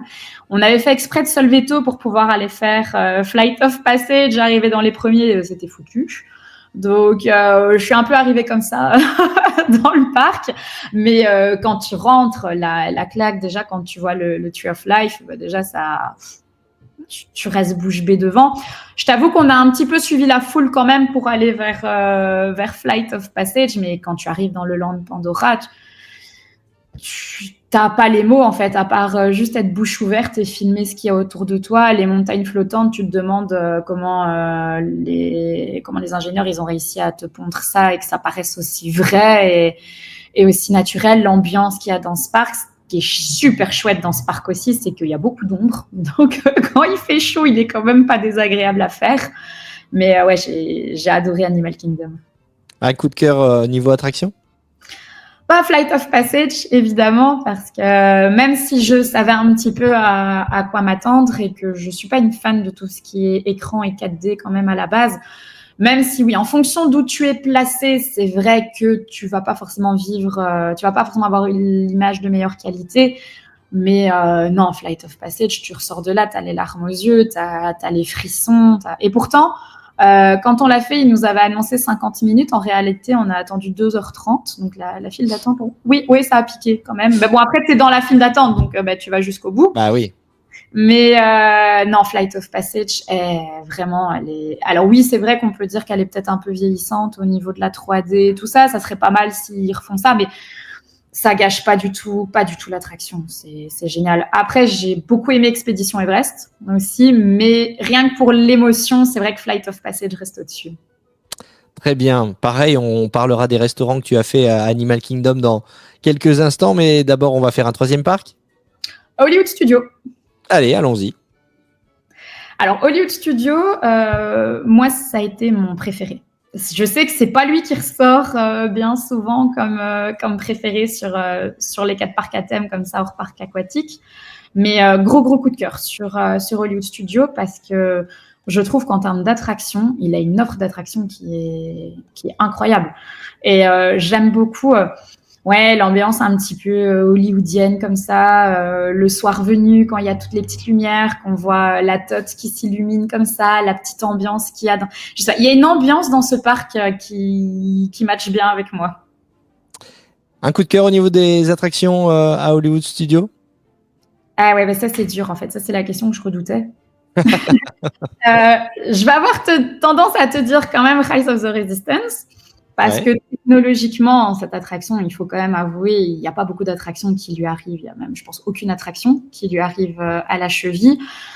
Mais mon cœur balance quand même pour Mickey et Minnie Runaway Railway. Ah oui, bah oui, évidemment. C'est vrai qu'elles tiennent la corde quand même, ces deux attractions. Là, on aperçoit des images de Rise of the Resistance, qui est une attraction unique, mais c'est vrai que Mickey and Minnie Runaway Railway nous plonge aussi dans un univers complètement différent, mais c'est tout aussi immersif finalement. Ouais, tout à fait. Et en fait, si tu veux, le petit souci que nous, on a eu avec Rise, c'est qu'on l'a fait 4 fois en tout sur le séjour, mais il n'y a qu'une fois où on a eu tous les pré-shows et tout qui a fonctionné correctement. Donc, la première fois qu'on l'a faite, si tu veux, on n'a pas eu les premiers pré-shows. Ils nous ont amenés directement dans la salle, là où on voit où il y a tous les Stormtroopers. Et puis, ils nous ont amenés dans la prison et les effets sur la prison n'ont pas fonctionné non plus. Et j'avoue que je m'étais pas du tout fait spoil cette attraction parce que je voulais vraiment la vivre. Et sans avoir les premiers pré-shows, tu as un petit peu de mal à comprendre tu comprends globalement, mais tu vois, toute la petite storyline et te mettre vraiment dedans, tu as un petit goût d'inachevé. Ouais, on n'a pas l'expérience complète. On dit tout le temps d'ailleurs que Rise of the Resistance n'est pas une attraction, c'est une expérience. C'est vrai que si tu n'as que la moitié, c'est compliqué, quoi. Oui, c'est ça. Et la première fois, tu vois, on avait le cast member qui est un membre du Premier Ordre qui jouait pas vraiment son rôle à fond. Donc, c'est vrai que j'ai eu du mal à me mettre complètement dedans, même si après, l'attraction en elle-même était bien. Mais quand on l'a fait la 3e fois, qu'on a eu le premier pré-show avec Ray et Baby Wheat, le pré-show dans la petite navette, puis avec les Stormtroopers, puis que tous les cast members jouent leur rôle à fond. Et en fait, on s'est rendu compte en la faisant la 3e fois qu'il y a eu beaucoup d'effets dans l'attraction même qui n'avaient pas fonctionné la première fois, notamment l'effet avec Kylo Ren quand il a un petit peu... il n'avait pas fonctionné cet effet-là les 2 premières fois. Donc, ouais, mais une fois qu'on l'a faite et que tout a fonctionné, ouais, c'est une grosse claque. Par contre, de nouveau, tu n'as pas les mots quand tu sors de cette attraction. Mais Mickey et Minnie, en termes d'émotion, je trouve qu'elle est quand même vachement bien faite, faut avouer. On plonge dans le dessin animé, dans le cartoon avec Mickey. On embarque dans le train avec Dingo et on est dans le dessin animé finalement. Donc effectivement, d'autres émotions différentes de celles qu'on peut vivre dans Rise of the Resistance. Mais c'est toute la force de ce parc Hollywood Studios, c'est que on nous plonge dans différents univers cinématographiques d'un land à l'autre. Il y a Star Wars, il y a Mickey and Minnie Runaway Railway, il y a le Toy Story Land aussi dans un autre style. C'est vraiment un chouette parc qui revient de loin encore, je le répète souvent, mais il avait une offre. Moi, je me souviens la première fois que j'étais allé à Walt Disney World, c'était compliqué à Hollywood Studios. Et c'est vrai que maintenant, quand on y retourne, on ne manquerait pour rien au monde ce passage par Hollywood Studios, tant les attractions sont immersives et nous font vivre justement les émotions dont on parlait. Et c'est un peu comme Magic Kingdom finalement. Magic Kingdom aussi, c'est plein d'univers différents. On peut vivre le conte de fées ou alors partir à l'aventure à Magic Kingdom. C'est le dernier parc qu'il nous reste à faire ensemble. Ouais, tout à fait, tout à fait. Magic Kingdom, qui est encore dans un autre registre comparé à tous les autres parcs. Je sais j'ai entendu beaucoup de gens dire que Magic Kingdom était peut-être celui sur lequel ils étaient le plus déçus, entre guillemets, parce que c'est une offre qu'ils connaissent un petit peu plus, comparé à Animal Kingdom et à Epcot qui sont exclusifs à Walt Disney World et à Hollywood Studios qui n'a quand même rien à voir avec les Walt Disney Studios à Paris. Magic Kingdom, c'est vrai qu'il y a un sentiment de je connais, mais c'est pas comme je connais en fait. C'est spécial, mais moi j'ai pas eu cette sensation d'être déçue parce que tu vois, quand je pensais à Walt Disney World, c'est Magic Kingdom qui venait en premier quand même dans mon esprit. Et rien que le château, en fait, quand j'ai vu le château la première fois, je me suis dit ça y est. Enfin, c'est quand j'ai vu le château que je me suis dit ça y est, t'y es. Tu vois, c'est là qu'il y a eu la prise de conscience du je suis à Walt Disney World en fait, parce que oui, c'est iconique. Ouais, voilà, c'est ça, c'est iconique. Et oui, il y a des ressemblances avec Paris, mais si tu fais attention, tu arrives quand même à faire la différence entre les deux parcs. Et il y a des choses qui sont bien à Paris, il y a des choses qui sont bien à Walt Disney World. Voilà, mais le Magic Kingdom, moi, ouais, c'est un de mes coups de cœur malgré tout du séjour. Même si c'est celui que je connaissais le plus, entre guillemets. Ouais. Un coup de cœur à Magic Kingdom? Ouais, c'est dur aussi, ça. Écoute, ouais, je vais te dire un truc, c'est pas ce qui ressort souvent, mais c'est le People Mover. Ah, c'est intéressant ça. Tiens, explique-nous un peu parce que c'est vrai qu'il revient pas souvent. Donc, est-ce que tu peux nous rappeler ce qu'est le People Mover et pourquoi tu l'as apprécié? Bah, écoute, le People Mover, c'est une attraction très très vintage qui a Discoveryland. En fait, c'est un espèce de petit wagon qui vont très très lentement et qui font le tour de Discoveryland. Et, bah, tu passes dans certaines attractions comme Space Mountain, comme Buzz. Mais écoute, je sais pas pourquoi, c'était une attraction qui me hypait. Je me disais, quand j'y vais, je veux faire le People Mover. Et le jour de la soirée Halloween, quand on est arrivé, c'est la première attraction qu'on a été faire, parce qu'en plus, il n'y avait pas d'attente. Et il y a rarement beaucoup d'attente, en plus, pour la faire. Ce qui ne gâche rien sur une journée où il y a beaucoup de monde. Et si tu as envie de te poser un petit peu, que tu as mal aux jambes, que tu n'as pas envie de trop faire la file, que tu as envie de voir... Bon, tu vois le château, tu vois un petit peu loin, mais ça reste quand même très axé sur Discoveryland. Mais juste avoir un point de vue depuis en haut, en fait, de prendre de la hauteur depuis ce land et de le voir autrement, c'est génial. Tu passes en Carousel of Progress aussi, il me semble, de mémoire, je pense, oui. Oui. Ouais, c'est ça, mais tu vois aussi les attractions d'une autre manière. Tu vois une partie de Space Mountain auquel tu fais pas spécialement attention quand tu fais Space Mountain. Et la petite voix qui parle dedans, je sais pas, ça me faisait penser à Walt Disney World et c'est l'attraction que j'ai adoré faire, j'ai adoré la refaire à chaque fois et dès qu'on voulait s'asseoir un petit peu, c'est vrai qu'elle est pratique et ce qui est génial, c'est de la faire de nuit. Eh ben, que tu vois, j'aurais pas misé une pièce qu'on me dise un jour mon attraction préférée à Magic Kingdom, c'est le People Mover. Mais voilà, tout arrive comme quoi. C'est l'avantage et l'intérêt de recevoir des auditeurs. Les expériences sont différentes d'un auditeur à l'autre, d'un voyageur à l'autre. Et on me l'avait encore jamais faite celle-là. Bah, tu vois, après, ça veut pas dire que Tron, que Tiana sont pas bien, hein, mais de nouveau, je te parle en termes de l'émotion que ça m'a procuré de faire l'attraction. Ouais, c'est l'image que j'avais de Walt Disney World, c'est de me dire je serai à Walt Disney World quand j'aurai vu le château et que j'aurai posé mes fesses dans le People Mover. Très bien. Autre émotion que tu as vécue, on le disait tout à l'heure, le parc était décoré pour Noël et tu en as profité. Donc après la soirée Halloween, tu as aussi pu faire une soirée de Noël à Magic Kingdom. Ouais, alors gros coup de cœur sur la soirée de Noël. On l'a faite, je pense que c'était le 12 novembre, donc on est encore assez loin de Noël, ce qui fait qu'en termes de prix, elle était bien moins chère que la Not So Scary. Et en plus de ça, elle était vraiment pas remplie, donc en fait le parc était quasiment vide quand on l'a faite. Ce qui veut dire qu'on a pu et à la fois profiter des personnages en Noël, à la fois profiter du feu d'artifice, du spectacle, de la parade, et à la fois faire quasiment toutes les attractions de Magic Kingdom sans attendre. On a fait Tron en 10 minutes. Oh oui, c'est bonheur ça. On a fait Tiana en 10 minutes aussi. Enfin, vraiment, pour te dire, je pense que le plus qu'on a attendu, c'est un quart d'heure, et c'est pour Seven Dwarfs. Pour te dire, un quart d'heure pour Seven Dwarfs. Ça, c'est fou. Alors, c'est marrant parce que du coup, les voyageurs souvent font soit une soirée d'Halloween, soit une soirée de Noël. Là, toi, tu as eu la chance de faire les deux, de combiner ton séjour de façon à faire les deux. Du coup, tu vas pouvoir nous dire, si tu devais n'en refaire qu'une, laquelle tu referais?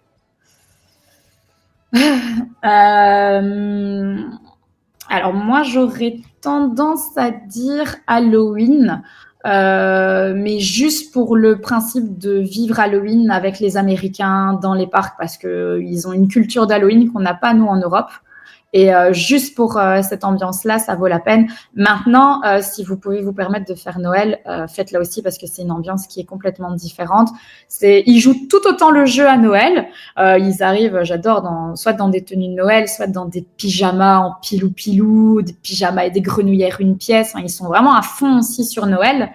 Mais ouais, je dirais Halloween aux États-Unis, c'est quand même mythique. Eh bien, écoute, intéressant cet avis, puisque tu nous dis que à la soirée de Noël, tu as vécu la soirée de rêve en termes de fréquentation. Il y avait moins de monde, tu as pu faire tout ce que tu voulais. Halloween, c'était un petit peu plus compliqué, mais malgré tout, tu choisis Halloween pour cette ambiance particulière. Ouais, c'est ça. Après, ce que j'ai adoré dans Noël, c'est le twist qu'ils font sur certaines attractions, notamment Space Mountain, Tomorrowland Speedway, qui sont thématisées sur Noël. Et c'est vrai que Tomorrowland Speedway de nuit avec la déco de Noël, ça vaut vraiment la peine d'être vu. Et puis, l'ambiance est différente. Il y a la fausse neige sur Main Street, il y a la parade de Noël qui est magnifique aussi, je trouve. Il y a, au lieu d'avoir des bonbons, on a les points de distribution chocolat chaud, jus de pomme, lait de poule. C'est deux ambiances complètement différentes, mais vraiment, je le répète, s'il y a la possibilité de faire les deux, il ne faut pas hésiter parce que vous n'allez pas du tout vivre la même soirée. Restez avec nous dans quelques instants. On va évoquer les restaurants à table que tu as fait à Walt Disney World et tu vas nous donner ton classement finalement parce que tu en as fait pas mal. Donc tu vas pouvoir nous donner tes coups de cœur et ceux que tu as un petit peu moins aimés. Mais avant, on va rester dans l'ambiance de Noël, en tout cas dans l'ambiance enneigée puisque tu as eu l'occasion aussi pendant ton séjour d'aller dans un parc aquatique, le parc aquatique Blizzard Beach. Alors, tu as vraiment eu de la chance sur ce séjour parce que tu es arrivé, c'était Typhoon Lagoon qui était ouvert. Ensuite, c'était Blizzard Beach. Tu as fait le choix de ne faire que Blizzard Beach. Ouais, c'est ça. Parce que en fait, les parcs aquatiques, je dois avouer que c'est pas forcément la chose qu'on préfère, aussi bien mon mari que moi. Et on préférait passer une journée limite à visiter les hôtels ou passer une journée dans les parcs plutôt que de passer du temps dans les parcs aquatiques. Donc, on s'est longtemps posé la question, Typhoon Lagoon, Blizzard Beach. J'avoue qu'on préférait la storyline de Blizzard Beach. Moi, j'aime bien ce principe d'une station de ski qui aurait fondu sous le soleil floridien. J'aime beaucoup. Et puis, rien que pour le petit télésiège, le faire en maillot. Enfin, à quel moment dans ta vie tu vas faire un télésiège en maillot? C'est clair. Donc, c'est vrai que c'est pour ça qu'on a choisi Blizzard Beach. Typhoon Lagoon doit être tout aussi bien. Après, de nouveau, ça, c'est un choix personnel et c'est pas parce que Blizzard Beach est mieux que Typhoon Lagoon. Je pense qu'ils se valent globalement. Mais on a passé, on va dire, de la fin de matinée jusqu'à une bonne partie de l'après-midi dedans. Il y avait beaucoup de monde. Je pensais qu'il y aurait moins de monde. C'était foutu, c'était rempli. Mais voilà, tu ressens pas non plus trop la foule. Il y avait beaucoup de monde forcément dans les toboggans les plus populaires. Maintenant, comme je te dis, moi, les gros toboggans, tout ça, c'est pas trop mon truc. Donc, en fait, on a juste pris une bouée, on s'est posé dans les e-river et on n'a plus bougé de là. Et ça, franchement, c'est quand même pas mal agréable. Ah oui, c'est trop bien. C'est l'ambiance des parcs aquatiques de Walt Disney World. On la voit, la Cross Country Trick. Qui permet justement de se détendre le long de la Lazy River à Blizzard Beach. Là, on se sent vraiment en vacances. Ah oui, complètement, parce que déjà, tu as le soleil et tu as la chaleur de Floride qui est là et qui tape pas mal. Tu as un point pour te rafraîchir, donc ça change de quand tu te tapes, par exemple, Epcot en plein soleil en après-midi. Donc oui, tu sais te rafraîchir et là, tu te dis, ouais, je suis en vacances, là, je suis bien, ou même celle qu'on voit passer ici à l'écran avec la bouée, elle est super chouette à faire aussi. Franchement, j'aurais eu tendance avant à dire oui, les parcs aquatiques, c'est pas le plus important. Si vous avez l'occasion dans le séjour d'en inclure un, peut-être pas y passer la journée, mais une demi-journée, franchement, c'est chouette. Très bien. Écoute, on verra quel est ton parc préféré en fin d'épisode. On a quelques petites questions du tac au tac comme ça à te poser. Donc, on verra en fin d'épisode quel parc tu as préféré. Mais ça y est, c'est l'heure de passer à table.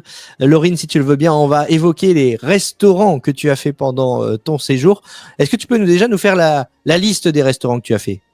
Ouais, t'es prêt? Allez, je suis prêt. Alors, on a fait... dans la liste, j'avais mis ceux de la croisière. Ceux de la croisière, je vais te les passer comme on en a... On a déjà parlé, ouais. On a fait le premier jour le Polite Peak. À Disney Springs? À Disney Springs, ouais, tout à fait. On a fait le Sébastien Bistro, le Tepanedo, le Boat House, le Be Our Guest, le Sci-Fi, le Nine Dragons, le Roundup Rodeo Barbecue, le Toledo, le Ohana, le Cinderella's Royal Stable, le Storybook Dining, Space 220, Chef Mickey, Mama Melrose, San Angel Inn, Topolino et l'Edison Dinner. Eh ben, c'est pas mal comme liste, j'ai envie de te dire. On dirait que tu as bien préparé ton séjour. C'est clair. Dans les restos, c'était un point important pour nous. On aime bien profiter aussi, bien manger, c'était déjà important. Je me voyais mal, de nouveau, c'est un choix personnel, mais je me voyais mal faire des quick service pendant un mois.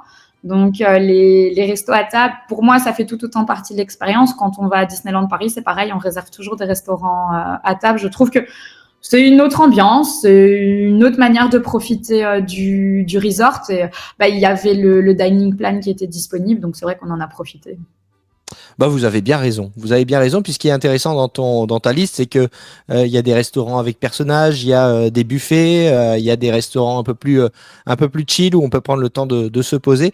On va les prendre un par un si tu veux bien. Est-ce que tu veux bien nous donner un avis sur chacun de ces restaurants? Alors, le tout premier, le Polite Peak, je l'avais mis dans les restaurants, on peut le considérer un peu. Oui, c'est un quick service, mais c'est un quick service de gamme, on va dire. Ouais, voilà, c'est ça. Le Polite Peak, très bon. Alors moi, je me suis juste fait avoir. Je pensais avoir commandé un sandwich. Et en fait, j'avais commandé les broschettes. Donc, je suis pas une grosse amatrice de viande. Tu vas me dire, c'est con d'aller manger là quand t'es pas quand t'es pas amateur de viande. C'était surtout pour faire aussi plaisir à mon mari. Et je pensais avoir commandé un sandwich à l'effiloché et pas du tout. Je me suis retrouvée avec les gros morceaux de viande que je. Les brochettes de bœuf, ouais. Oui, c'est ça. Donc je lui ai refilé. Mariné au café, non, c'est pas ça Non, j'avais pris les normaux. D'accord. Je te dis, j'avais vraiment rien compris à ce que j'avais commandé. Par contre, j'avais pris les choux de Bruxelles caramélisés au whisky. Ouais, ça c'est bon. Hein. J'en fais encore souvent à la maison. Hein. Je t'avoue que c'est. Mais en rentrant, c'est bon. Hein. Carrément. Ah ouais, non. Pourtant, quand on dit comme ça, chaud de Bruxelles caramélisé, ça peut effrayer certains, mais testez, vous allez voir, c'est trop bon. C'est ça. Et pareil, hein, quand j'en parle autour de moi, on me fait « Ah ouais, t'es sûr ?» Oui, non, vraiment, faut tester, ça vaut la peine. Donc ça, c'était très, très bon. Si vous y allez, prenez-les. Alors, un pour 10, c'est suffisant, parce que c'est des gros sides qu'ils mettent là-bas. Et mon mari avait testé aussi les mac and cheese, parce qu'on s'était dit qu'on allait les tester un peu partout pour les comparer. Et ils sont très bons, leurs mac and cheese aussi. C'est plus du fromage aux pâtes que des pâtes au fromage. Oui. Ils sont très généreux, très, très généreux, mais oui. C'est pour ça que c'est bon. Voilà, c'est ça. On le sait, on ne regarde pas aux calories, et on prend un side pour 2, histoire d'avoir bonne conscience. Et voilà. Exactement. Super pour le Polite Pig, merci beaucoup. Après, le jour où on est revenu de la croisière, on a été faire le Sébastien Bistro au soir. Donc le Sébastien Bistro, c'est le restaurant Family Style Dinner qui est au Caribbean Beach, à l'hôtel Caribbean Beach. Family Style Dinner, on rappelle rapidement le concept, hein, c'est à volonté, sauf que ce n'est pas comme un buffet, vous ne quittez pas votre table pour aller vous servir, on vous apporte les plats à table et si vous avez encore faim, vous en redemandez. Exact. Et franchement, c'est bien servi. Déjà, c'est rare qu'on ait demandé à ravoir parce qu'ils servent déjà de manière très généreuse. La qualité de la nourriture, incroyable. Non, vraiment, c'est un des coups de cœur aussi. Je sais que c'est un de tes coups de cœur, je pense. Oui. Ouais, le Sébastien Bistro. Mais tout est bon, que ça soit de la petite salade qui te servent à l'entrée jusqu'au dessert. Les crevettes à la noix de coco. Mamma mia. Ne m'en parle pas parce que je n'ai pas mangé ce midi avant d'enregistrer cet épisode, donc là j'ai très très faim. Tu sais qu'en famille on fait toujours, des fois on se pose des petites questions en famille, on se dit allez, si vous pouviez faire n'importe quel resto dans le monde demain, lequel feriez-vous? Et aussi bien ma femme que moi, tout de suite on dit le Sébastien Bistro parce que on a adoré, c'était génial. C'est génial. Et puis, c'est un petit peu la cuisine des îles. Alors, ils n'ont pas poussé les curseurs à fond parce que je pense qu'il faut que ça soit aussi accessible à tout le monde. Mais c'est des goûts incroyables. La viande, le poisson, tout est bon. Les salades sont bonnes. Le dessert, en plus, on a eu un serveur hyper gentil. On venait d'arriver, donc on ne connaissait pas encore trop comment utiliser notre dining plan, tu sais, avec les crédits repas, en quoi ça consistait. On découvrait un peu le truc. Il nous a tout de suite mis à l'aise. Il nous a tout expliqué. Même lui, il revenait en disant, vous êtes sûr, vous voulez rien, quoi. Soyez pas timide, hein. Servez-vous, il n'y a pas de souci. Il a été incroyable, ce serveur. Et non, vraiment, on passe. Le restaurant est magnifique aussi. On pourrait croire, oui, c'est le thème de la petite sirène. Il est très classe, je trouve. Et puis, on a eu la chance d'être côté fenêtre, donc on avait une jolie vue sur le feu d'artifice d'Epcot aussi. Ah oui, ça ne gâche rien, effectivement, avec le Skyliner qui passe dans le fond. C'est trop bien. Ça, vraiment gros coup de cœur sur le Sébastien Bistro. On s'est dit, on commence fort, va falloir que les autres, ils assurent derrière. Et alors, est-ce qu'ils ont assuré derrière? Ouais, il y en a eu des bons. Vas-y, ouais. enchaîne. On a enchaîné sur le Tepanedo, donc dans le pavillon japonais à Epcot. Très très bon, on a très bien mangé, on avait un chef cuistot qui mettait l'ambiance, il faisait des têtes de Mickey avec le beurre, il faisait sauter les crevettes, il les rattrapait dans son chapeau, il faisait des petits volcans. On était aussi avec tous des Américains à table et les Américains, pour ça, il n'y a pas à dire, ils jouent le jeu, donc ils applaudissent, ils filment, ils sont à fond dedans, donc ça contribue aussi à être dans l'ambiance. On a super bien mangé, honnêtement. C'était pas mon préféré, mais je trouve vraiment on a très très bien mangé au Tepanedo, très chouette à faire. Oui, alors on mange à table avec d'autres personnes. Vous qui étiez que deux, vous étiez à table avec d'autres personnes. Forcément, mais ça ne gâche pas l'expérience. On fait des connaissances, on papote. Et puis il y a effectivement le show du cuistot qui est là pour nous divertir avant de se régaler. Et c'est vraiment pas gênant de manger avec d'autres personnes parce que ils entendent tout de suite à notre accent qu'on n'est pas américain et donc ils nous demandent d'où on vient, ils entendent qu'on parle français, c'est exotique pour eux aussi. Donc on se fait très vite des amis là-bas, il n'y a pas de souci. Parfait, on enchaîne avec un autre restaurant ? Ouais, on a mangé au Boathouse le troisième jour. Alors lui par contre c'est ma déception. Ah ouais ? Ouais, c'est ma déception du séjour. Je misais beaucoup dessus, notamment pour le lobster roll. J'avais entendu pas mal de bons échos. Et celui-là, je pense que c'était un signature, donc il fallait 2 crédits repas pour le faire. Et en fait, on avait calculé un petit peu à l'avance. Et les restaurants qui étaient à 2 crédits, on avait décidé de les payer de notre poche pour économiser les crédits sur d'autres. Parce que en calculant rapport qualité-prix, ça nous revenait moins cher de payer de notre poche que d'utiliser les 2 crédits.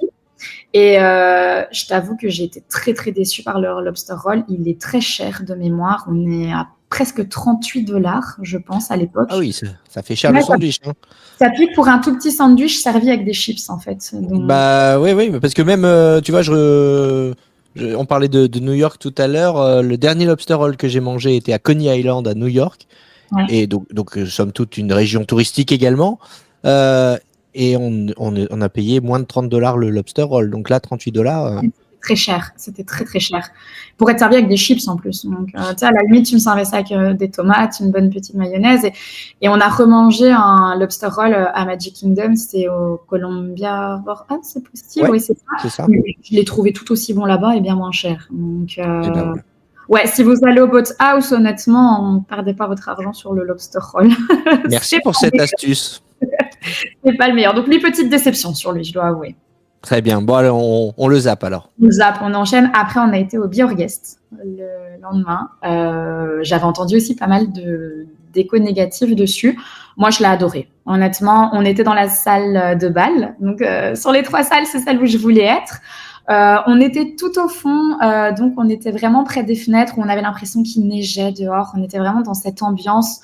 On a très bien mangé. Honnêtement, moi, la cuisine, rien à dire. Tout était excellent. C'était plus des plats un peu français, des soupes à l'oignon, un bœuf bourguignon. J'ai pas peur de le dire, le meilleur bœuf bourguignon que j'ai mangé, c'est là. Ah ouais ? Ah ouais, je te jure, vraiment, moi, je l'ai trouvé excellent. Bon, le petit reproche qu'on peut lui faire, c'est que c'est vrai que la bête passe un peu vite. Nous, d'où on était un petit peu loin de lui. Et donc, il passe un petit peu vite. On n'a pas trop le temps de le voir. Mais rien que pour être dans la salle de bal, être dans l'ambiance, la musique Histoire éternelle qui passe en fond. Et on a l'impression d'être dans le film, en fait. Donc, ouais, moi, j'ai quand même un bon avis sur le Björgest. Merci beaucoup pour cet avis qui va réconcilier, je pense, beaucoup de monde avec ce restaurant. Ouais, parce que c'est vrai qu'il se faisait un peu bâcher ces derniers temps, je trouve. Mais c'est vrai qu'on peut dire qu'il est peut-être un peu cher. Mais voilà, moi, ça. Puis tout dépend aussi, l'expérience n'est pas la même si on y va le matin, le midi ou le soir aussi. C'est ça, on l'avait fait le soir. Voilà, moi, ça m'a bien plu, j'ai bien mangé, la nourriture était bonne, j'étais dans la salle de bal. Certes, j'ai vu la bête de loin, mais je l'ai vue, donc j'étais déjà contente avec ça. Donc ouais, pour moi, il est vraiment chouette, le Björgest. Encore une case de cocher sur la to-do list des rêves à réaliser, donc formidable. C'est ça. Le lendemain, on a mangé au Sci-Fi. Lui, on avait pris le package Fantasmic quand on y était. J'adore l'ambiance. Ouais, alors le Sci-Fi, c'est ce restaurant où on mange dans les voitures comme dans les drive-in américains, c'est ça? Ouais, tout à fait, un peu cinéma en plein air américain, dans les petites voitures. Le burger est bon. Moi, j'ai pas pris de milkshake. Je pense que mon mari en a pris un. Il m'a dit que le milkshake était excellent. On voit les images d'archives de Walt Disney. On voit les films d'époque qui passent. Le seul petit reproche, c'est qu'en fait, on était juste en dessous de la clim. Et même avec mon gilet, j'ai caillé pendant tout le repas. Donc, c'est le seul petit point négatif qu'on pourrait faire, mais on a très très bien mangé. Et puis on avait le petit ticket pour Fantasmic. Donc ça, Ah oui, ça c'est l'avantage à Hollywood Studios, c'est dining package. Et en plus, quand tu as le dining plan, le plan repas, ça ne te coûte pas plus cher. C'est un crédit que tu prennes le package avec le spectacle Fantasmic ou que tu prennes le resto seul. Donc faut pas se priver. Prenez les dining packages pour avoir une super place. Quand tu as le dining package Fantasmic, tu es vraiment hyper bien placé pour le spectacle après. Hein. Mais c'est génial. Le seul petit truc, c'est qu'on était sur le premier show du coup de Fantasmic, donc on a dû aller manger assez tôt. Je pense qu'on a dû aller manger vers 17h. On avait anticipé, hein, on avait fait un gros petit-déj, on n'avait pas mangé à midi, donc on avait faim à 17h, ça posait pas problème. Mais c'est vrai qu'on est bien placé, hein, parce que j'ai refait Fantasmic une autre fois sans le package. T'es moins bien mis, faut avouer. Ouais, non, complètement. Et puis Fantasmic, c'est un show à ne pas manquer si vous allez du côté de Walt Disney World, surtout. Les shows nocturnes en général, hein, d'ailleurs, de Walt Disney World, il faut les faire. Et Fantasmic, il y a aussi cette émotion particulière de voir Mickey combattre le mal. Fantasmic, il met des frissons à chaque fois, je trouve. C'est ça, c'est le mot que je cherchais, c'est les frissons. Je parlais d'émotion, mais c'est les frissons avec la scène finale, la musique, les projections sur les fontaines. C'est formidable. C'est génial. Et puis, rien que le fait, moi, j'adore qu'ils nous sortent Pocahontas. C'est pas une princesse qui nous sort souvent. Donc, elle est là 10 secondes, mais pendant 10 secondes, il y a quelque chose avec Pocahontas. Donc, rien que ça, c'était tout gagné chez moi. Ah oui. Si vous cherchez à voir des personnages à Walt Disney World, c'est sans doute le spectacle dans lequel vous en verrez le plus, Fantasmic. Ah oui, ouais, complètement. Et puis, je trouve qu'il est bien amené, l'histoire est bien faite. Il y a peut-être juste une petite partie à un moment un peu plus ventre mou de 2-3 minutes, je dirais, où on pourrait la passer. Mais sinon, tout le reste du spectacle, c'est beau, c'est bien fait. Les changements de tableau, les bateaux, tout est beau. Donc, n'hésitez pas à prendre un dining package pour être bien placé sur ce spectacle. On enchaîne avec un nouveau restaurant. Le Nine Dragons au pavillon chinois à Epcot. Alors, on a très bien mangé, c'était très bon. J'avais entendu plein de gens qui étaient à fond dessus. Moi, j'ai peut-être un peu calmé les ardeurs. C'était bon, c'était pas exceptionnel non plus. J'avoue que la caste qu'on avait était pas des plus agréables non plus, donc ça n'a pas aidé à ce qu'on a pris. Ça fait beaucoup. Ça fait beaucoup, ouais, c'est vrai. Maintenant, la nourriture très bonne. Honnêtement, rien à dire dessus, mais voilà, je trouve le resto pas plus beau que ça. Et s'il y en a qui sont hyper emballés par lui, j'aurais tendance à calmer un petit peu le truc. Ouais, en tout cas, c'est pas un de ceux que tu as envie de refaire demain. Non, si j'y retourne, je t'avoue que le Night Dragons, il n'est pas dans ma liste. Très bien. Donc, on passe au suivant ? Ouais, le Roundup Rodeo Barbecue. On l'a fait à midi, celui-là. Incroyable. Ah oui, hein. Ah, vraiment, c'est génial. Alors, de nouveau, c'est vrai que moi, étant pas hyper fan de viande, j'avais un petit peu peur, mais en fait, ils mettent plein d'accompagnements. Ils mettent des petites salades, ils mettent des sides avec. Si on veut du saumon, ils nous amènent le saumon aussi. Les castes, ils sont géniaux. Les castes de ce restaurant-là, gros coup de cœur sur eux. On a eu la caste qui nous a amené à notre table. Sans raison apparente, en fait, je pense qu'elle s'est pris d'amitié avec nous. Elle parlait beaucoup avec nous. Puis à un moment, pendant qu'on mangeait, elle est revenue près de nous et elle avait été nous chercher des petits batchs. I'm celebrating my first visit to Roundup Rodeo Barbecue. Et derrière, elle m'avait inscrit un petit mot. Laurine, je suis ravie de t'avoir rencontré. Que Dieu te bénisse. Bon premier séjour. Enfin, sans qu'on demande rien. Et il nous apporte les petits batchs comme ça, quoi. Donc ça, de nouveau, c'est plein de petites attentions, mais qui fait que le niveau monte encore d'un cran. Et puis, l'ambiance, les décors dans le restaurant. On a vraiment l'impression d'être un jouet dans la chambre d'Andy. Et ce que j'ai trouvé génial, c'est le moment où on entend qu'Andy doit arriver. Et en fait, la table juste en face de nous, on avait le serveur qui allait apporter le plat. Et en fait, il s'est figé. Et le guest, donc le client, était sur le point de l'attraper. Et en fait, ils sont restés tous les deux dans cette position comme ça jusqu'à ce qu'ils disent « Ok, Andy est parti ». Et puis, ils ont continué comme si de rien n'était. Mais je trouvais ça génial, moi. C'est génial. Ben, en fait, tu viens de résumer en quelques secondes ce qu'est Walt Disney World. On a l'immersion, la magie et le service. Tu parlais de la cast member. Voilà pourquoi on aime Walt Disney World finalement. Parce qu'on a tout ça réuni et c'est une super description. On a envie de prendre un billet d'avion et d'y aller là. Ah, mais complètement. Et en plus, ce restaurant-là, c'est très bon. Donc, en plus de tout ça, c'est pas que la nourriture est pas bonne. Non, c'est très, très bon.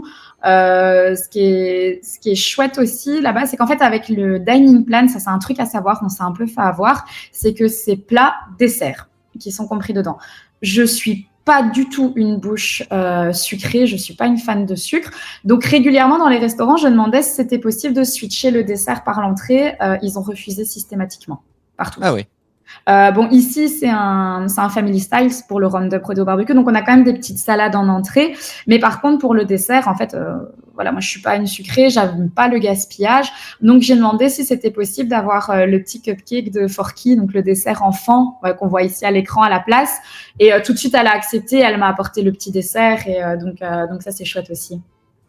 Très très bien, c'est chouette, vraiment un chouette restaurant, une chouette expérience, le Roundup Rodeo Barbecue, situé dans le Toy Story Land à Hollywood Studios. On enchaîne avec un autre restaurant. Alors, normalement, ce soir-là, on devait aller manger au Brown Derby. Je t'avoue qu'en sortant de là, j'ai annulé la réservation parce que j'en pouvais plus. On a mangé juste un petit bretzel au soir et basta. Donc, ça suffit. Hein. Ouais, prévoyez pas un autre restaurant ce jour-là, faites pas cette erreur. Mais du coup, le lendemain, on a mangé au Toledo, au Coronado. Ah, sympa aussi, au Coronado Springs, le Toledo, dans les étages, avec une belle terrasse aussi. Hein. Ouais, super chouette. Restaurant très, très classe. On a moins l'impression d'être dans un restaurant Disney. Si on compare au Roundup Rodeo Barbecue, c'est 2 salles, 2 ambiances. Mais c'est beaucoup plus adulte, c'est beaucoup plus classe. Mais on y mange très très bien. Les serveurs sont très sympas aussi. La nourriture est très bonne. Le resto, je dois avouer que quand on y va, on voit qu'il faut un peu plus bien s'habiller, malgré tout. Nous, on avait mis nos t-shirts d'Epcot avec des shorts. J'avoue que comparé aux autres personnes qui étaient toutes en talons aiguilles, en costume, en jupe, en robe, bon, je me sentais un peu mal habillée. Mais ils nous l'ont pas du tout fait ressentir, par contre. Mais c'est vrai que j'ai un peu été mal à l'aise par rapport à ça. Donc, je me dis, si j'y retourne, je ferai un petit effort vestimentaire ce jour-là. Mais la nourriture, excellente. Vraiment, j'ai pris leur saumon. Je me rappelle encore, le saumon était incroyable. C'est un crédit repas ? Il me semble. Je ne saurais plus te dire avec certitude. Il faudrait que je revérifie. Oui, j'ai un petit doute. Je vais regarder. Je te laisse enchaîner. Je vais checker ça. Ça marche. Mais sinon, le suivant qu'on a fait le lendemain, c'est le Ohana en petit déjeuner. Celui-là. On l'a pas fait à midi au soir. Je pense que si on y retourne, je le prendrai au soir plus pour voir la différence. Mais en petit déjeuner, celui-là, il est incroyable. Et ce qui est chouette avec celui-là, c'est que le Ohana étant un restaurant signature, si vous le faites au soir, il a 2 crédits. Mais si vous le prenez au petit déjeuner, c'est 1 crédit. Ok, très bien. Et j'ai la réponse pour le Toledo, c'est 1 crédit repas avec le dining plan. Donc celui-là, on a dû le faire passer en dining plan alors. Très bien. Et le Ohana, génial. Alors moi, je suis une grosse fan de Stitch. Donc, tu t'imagines bien que celui-là, je l'attendais avec impatience. J'avais fait mon meilleur Disney Band de Stitch. J'étais au taquet. Et les autres personnages aussi, ils sont géniaux. Et le petit-déj est excellent. J'ai des petites intolérances au lactose. Je l'avais signalé. Il m'avait fait des gaufres express Stitch pour moi. Il m'avait fait des espèces de petits jus de fruits. Enfin, mon mari lui avait eu un milkshake. Moi, il m'avait fait d'autres jus de fruits signature sans alcool comme ça. Dès qu'il y avait un petit peu de lait de vache, il me proposait une alternative pour moi qui était tout aussi excellente. Et c'est bien copieux, c'est très très bon. Les personnages, ils sont à fond. C'est génial. On voit Mickey en tenue hawaïenne, on voit Pluto avec son collier de fleurs. On voit Lilo Lilo, qui n'est pas un personnage qu'on voit souvent non plus habituellement. Et puis si vous voulez rencontrer Stitch, voilà, c'est l'endroit où il faut aller. Évidemment. Merci pour cet avis sur le Ohana. Il nous en reste encore combien alors dans la liste? 1, 2, 3, 4, 5, 6, 7, 9. Eh ben allons-y, on enchaîne. Oui, c'est parti. Écoute, le soir même, on a mangé au Cinderella's Royal Table. Ouais, dans le château du coup. Ouais, dans le château, lui, il s'était obligé de le faire. Celui-là, c'est mon coup de cœur. Ah oui, en haut de la liste? Ouais, c'est lui qui est en haut de la liste. On a très bien mangé. En plus, on était mis près de la fenêtre, donc on avait une jolie vue sur Fantasyland d'où on était. Les princesses qui passent aussi. Enfin, tu arrives dans le château, il y a Cendrillon qui t'accueille. Bon, c'est pas tous les jours que Cendrillon t'accueille avant d'aller manger. Puis les princesses qui passent, elles prennent le temps, elles discutent avec toi, elles jouent le jeu, la nourriture est très bonne. Puis on se dit, je suis quand même en train de manger dans le château. Donc, Ben oui, c'est pas donné dans tous les parcs Disney du monde de pouvoir entrer dans le château pour y manger. Donc oui, c'est une belle occasion. C'est une belle occasion. Et c'est vrai que je suis content que tu le places en haut de ta liste parce que c'est aussi souvent un restaurant qui se fait bâcher un peu. Et moi, j'avais vécu une très très belle expérience aussi au Cinderella's Royal Table. Donc je suis content d'entendre ton avis là-dessus. C'est vrai que moi, j'ai trouvé la nourriture très bonne. Alors par contre, celui-ci, c'est 2 crédits repas. 2 crédits, celui-là. Ouais. Celui-là, on l'avait payé de notre poche. Bon, c'est vrai que c'est pas donné. Maintenant, tu es quand même dans le château, tu es dans le parc. On a quand même rencontré 5 princesses pendant le repas. Là, je pense qu'on avait pris une entrée, mais comme on payait de notre poche, on avait pris une entrée, on n'était pas en dining plan. Et la nourriture, moi, je l'ai trouvée très, très qualitative. Donc, et c'est un resto où, effectivement, le tarif est conséquent. En revanche, celui-ci, vous ne devez pas laisser de pourboire. C'est inclus. Ouais, c'est inclus dedans. Et voilà, en plus, ce qui est génial, c'est tous les parents qui vont faire la Bibidi Bobidi boutique juste avant avec leurs enfants, et puis les petits garçons chevaliers, les petites filles en princesse, ou l'inverse. Mais c'est génial à voir, ça rajoute de la magie. Même nous qui étions sans enfants, on n'était que 2 adultes. J'avais fait un Disney Band de Jasmine ce jour-là. Et Jasmine était présente, justement, c'était une des princesses qui passait, donc tout de suite elle l'a remarqué, elle vient près de nous, elle parle, c'est génial. Elles prennent le temps aussi, c'est ça qui est chouette. Très bien, donc coup de cœur pour le Cinderella's Royal Table. Un autre bien classé? Écoute, le Storybook Dining. Ah bah oui, là aussi, restaurant avec personnages, avec Simplet, Grincheux, Blanche-Neige, la méchante reine aussi qui nous accueille à la fin du repas pour faire la photo. Elle est géniale. Oh, j'adore. J'avais fait un Disney Band de Blanche-Neige. Elle m'a allumée. On a notamment une photo où elle me regarde avec dédain. J'adore. Elle dit à mon mari, tu l'as laissé s'habiller comme ça. Elle est hyper méchante, j'adore. Ah oui, non, elle est géniale. C'est la méchante reine. Ouais, elle est géniale. Et on mange de nouveau très très bien, là aussi. Donc honnêtement, pour moi, c'est un incontournable aussi, celui-là. Ah oui, si évidemment, on a dit en début d'épisode, tout est une question de choix. C'est vrai que choisir parfois c'est difficile, mais celui-ci je le conseille aussi. Je te rejoins parce que l'ambiance y est vraiment particulière. Les cast members sont à fond. Et puis le concept aussi de venir apporter les plats sur un présentoir au milieu de la table pour l'entrée, pour le dessert, et puis ensuite le plat vous le prenez à la carte. C'est vraiment vraiment très très sympa. Et puis en plus ça vous donne l'occasion d'aller voir l'hôtel Wilderness Lodge. Et ça aussi, c'est un hôtel à voir lorsque vous allez à Walt Disney World. Oui, tout à fait. Et nous, ce qu'on avait fait le soir, c'est qu'on avait pris le bateau pour retourner sur Magic Kingdom. Donc, prendre le bateau de nuit comme ça, c'est chouette aussi à faire. Ouais, c'est magique. C'est magique, c'est génial.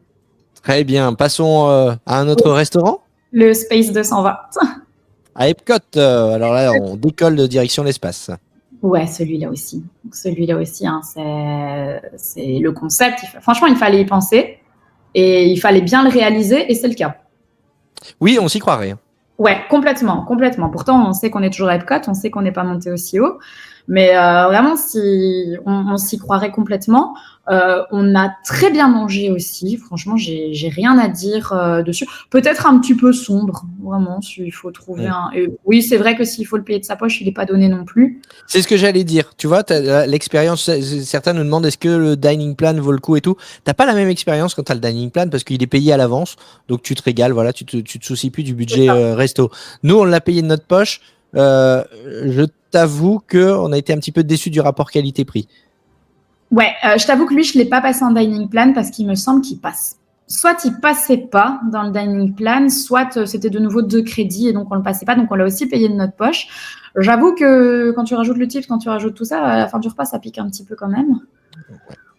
Mais voilà, pour l'expérience. De nouveau, il faut le voir comme une expérience à faire si vous êtes déjà fan un peu de cet univers ou si vous avez des enfants qui sont fans de l'espace ou de cet univers-là, ben voilà, juste pour la magie qu'ils auront à croire qu'ils mangent dans l'espace, je trouve que ça vaut la peine. Exactement. Et je te confirme, tu as raison, le dining plan n'est pas accepté au Space 220 à Epcot. C'est à savoir, donc si vous allez manger là-bas, et si vous voulez y manger d'ailleurs, ne traînez pas à faire vos réservations, c'est 60 jours à l'avance, et ça part très vite, le Space 220. Ah oui, il part super vite celui-là. Je pense que c'est un des premiers qu'on a réservé, il part tout de suite. Quel autre restaurant tu as réservé ensuite ? Le chef Mickey. Donc buffet à volonté dans l'hôtel Contemporary. Ouais, génial. Alors, je suis pas une fan des buffets à volonté à la base, il faut le savoir. Moi, j'aime bien être à table, j'aime bien profiter du repas. Et en fait, il était très, très bon, mais celui-là, c'est pour les personnages. Ah, ils sont à fond, les personnages. Ils sont à fond, ils viennent à côté de vous, ils dansent, ils font chaud. Nous, plutôt, limite, il est venu s'asseoir à table avec nous. À un moment, mon mari a renversé son verre d'eau quand Donald est arrivé. La cast member a engueulé Donald en rigolant. Donc, Donald faisait genre, mais non, c'est pas moi, c'est lui. Enfin, il a vraiment joué le jeu colérique à fond. Donc, c'est top. C'est top. Les personnages, ils sont vraiment à fond. Et juste pour la hype des personnages, il faut le faire, celui-là. Ouais, tout à fait. Pour les personnages et puis pour le buffet, c'est vrai que c'est sympa. Et un petit conseil, d'ailleurs, si vous voulez faire un buffet à Walt Disney World et faire quelques petites économies, la petite astuce, c'est d'y aller à la fin du brunch. Comme ça, vous pouvez profiter à la fois du buffet petit déjeuner et puis du buffet ensuite du repas du midi qui est installé. Voilà, les cast members sont pas regardants là-dessus. Vous choisissez un horaire juste avant midi. Comme ça, vous payez le tarif du matin, mais avec le buffet du midi. Ça, c'est une petite astuce qu'on peut donner. Ouais, tout à fait. Mais c'est vrai qu'il est chouette à faire. Alors, c'est pas là qu'on va le mieux manger par rapport à la liste, mais de nouveau, c'est pour l'expérience, en fait. Tout à fait. Les restaurants, comme les attractions, sont des expériences à Walt Disney World et on le montre bien depuis tout à l'heure. Peut-être ensuite, avec un nouveau restaurant, on va confirmer cette règle. Le Mama Melrose à Hollywood Studios. Très bien. Lui, on l'avait pris aussi pour le package fantasmique. Ouais, sans plus, celui-là. Honnêtement, c'est beau. On se croirait en Italie. Alors, est-ce qu'il nous touche un petit peu moins parce que l'Italie étant plus proche de nous, c'est quelque chose qu'on connaît et qui du coup va moins nous toucher? Possible. J'ai bien mangé, c'était pas incroyable non plus. La décoration est belle. On se croirait vraiment en Italie. Ça, il faut avouer, c'est bien fait.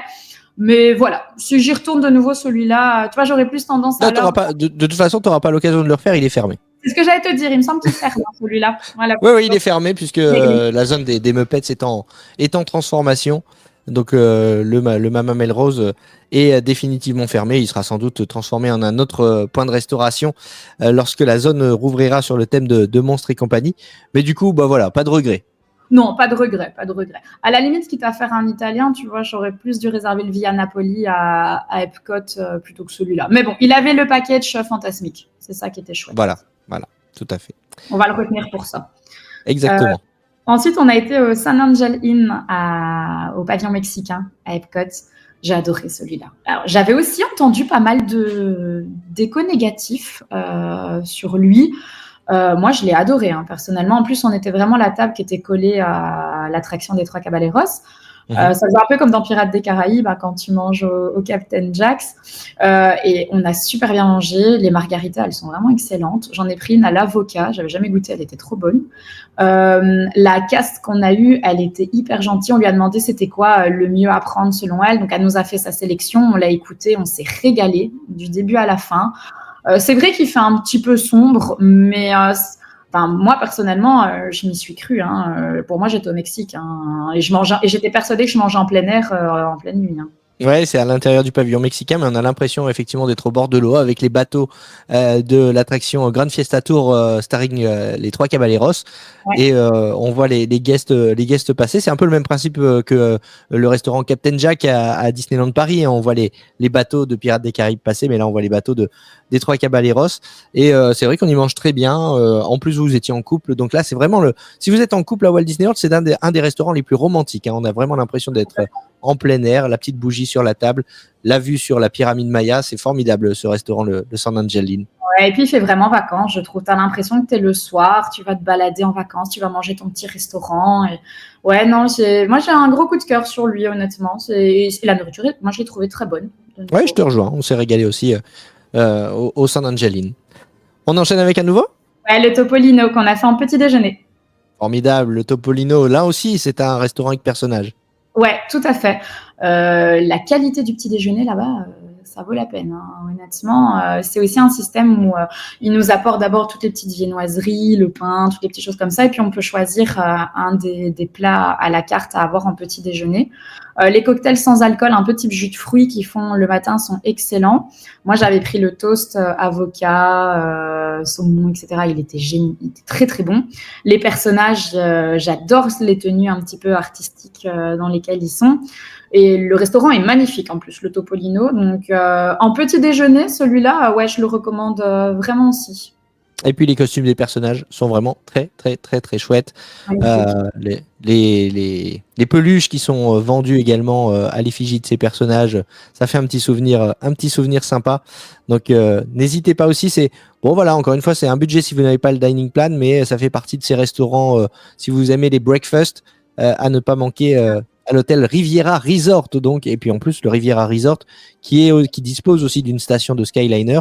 Donc vous qui étiez au Art of Animation, hop, vous preniez la gondole, vous traciez au Riviera et vous y étiez quoi. Ah, un tout droit et on y était. Ouais. Super. C'est génial.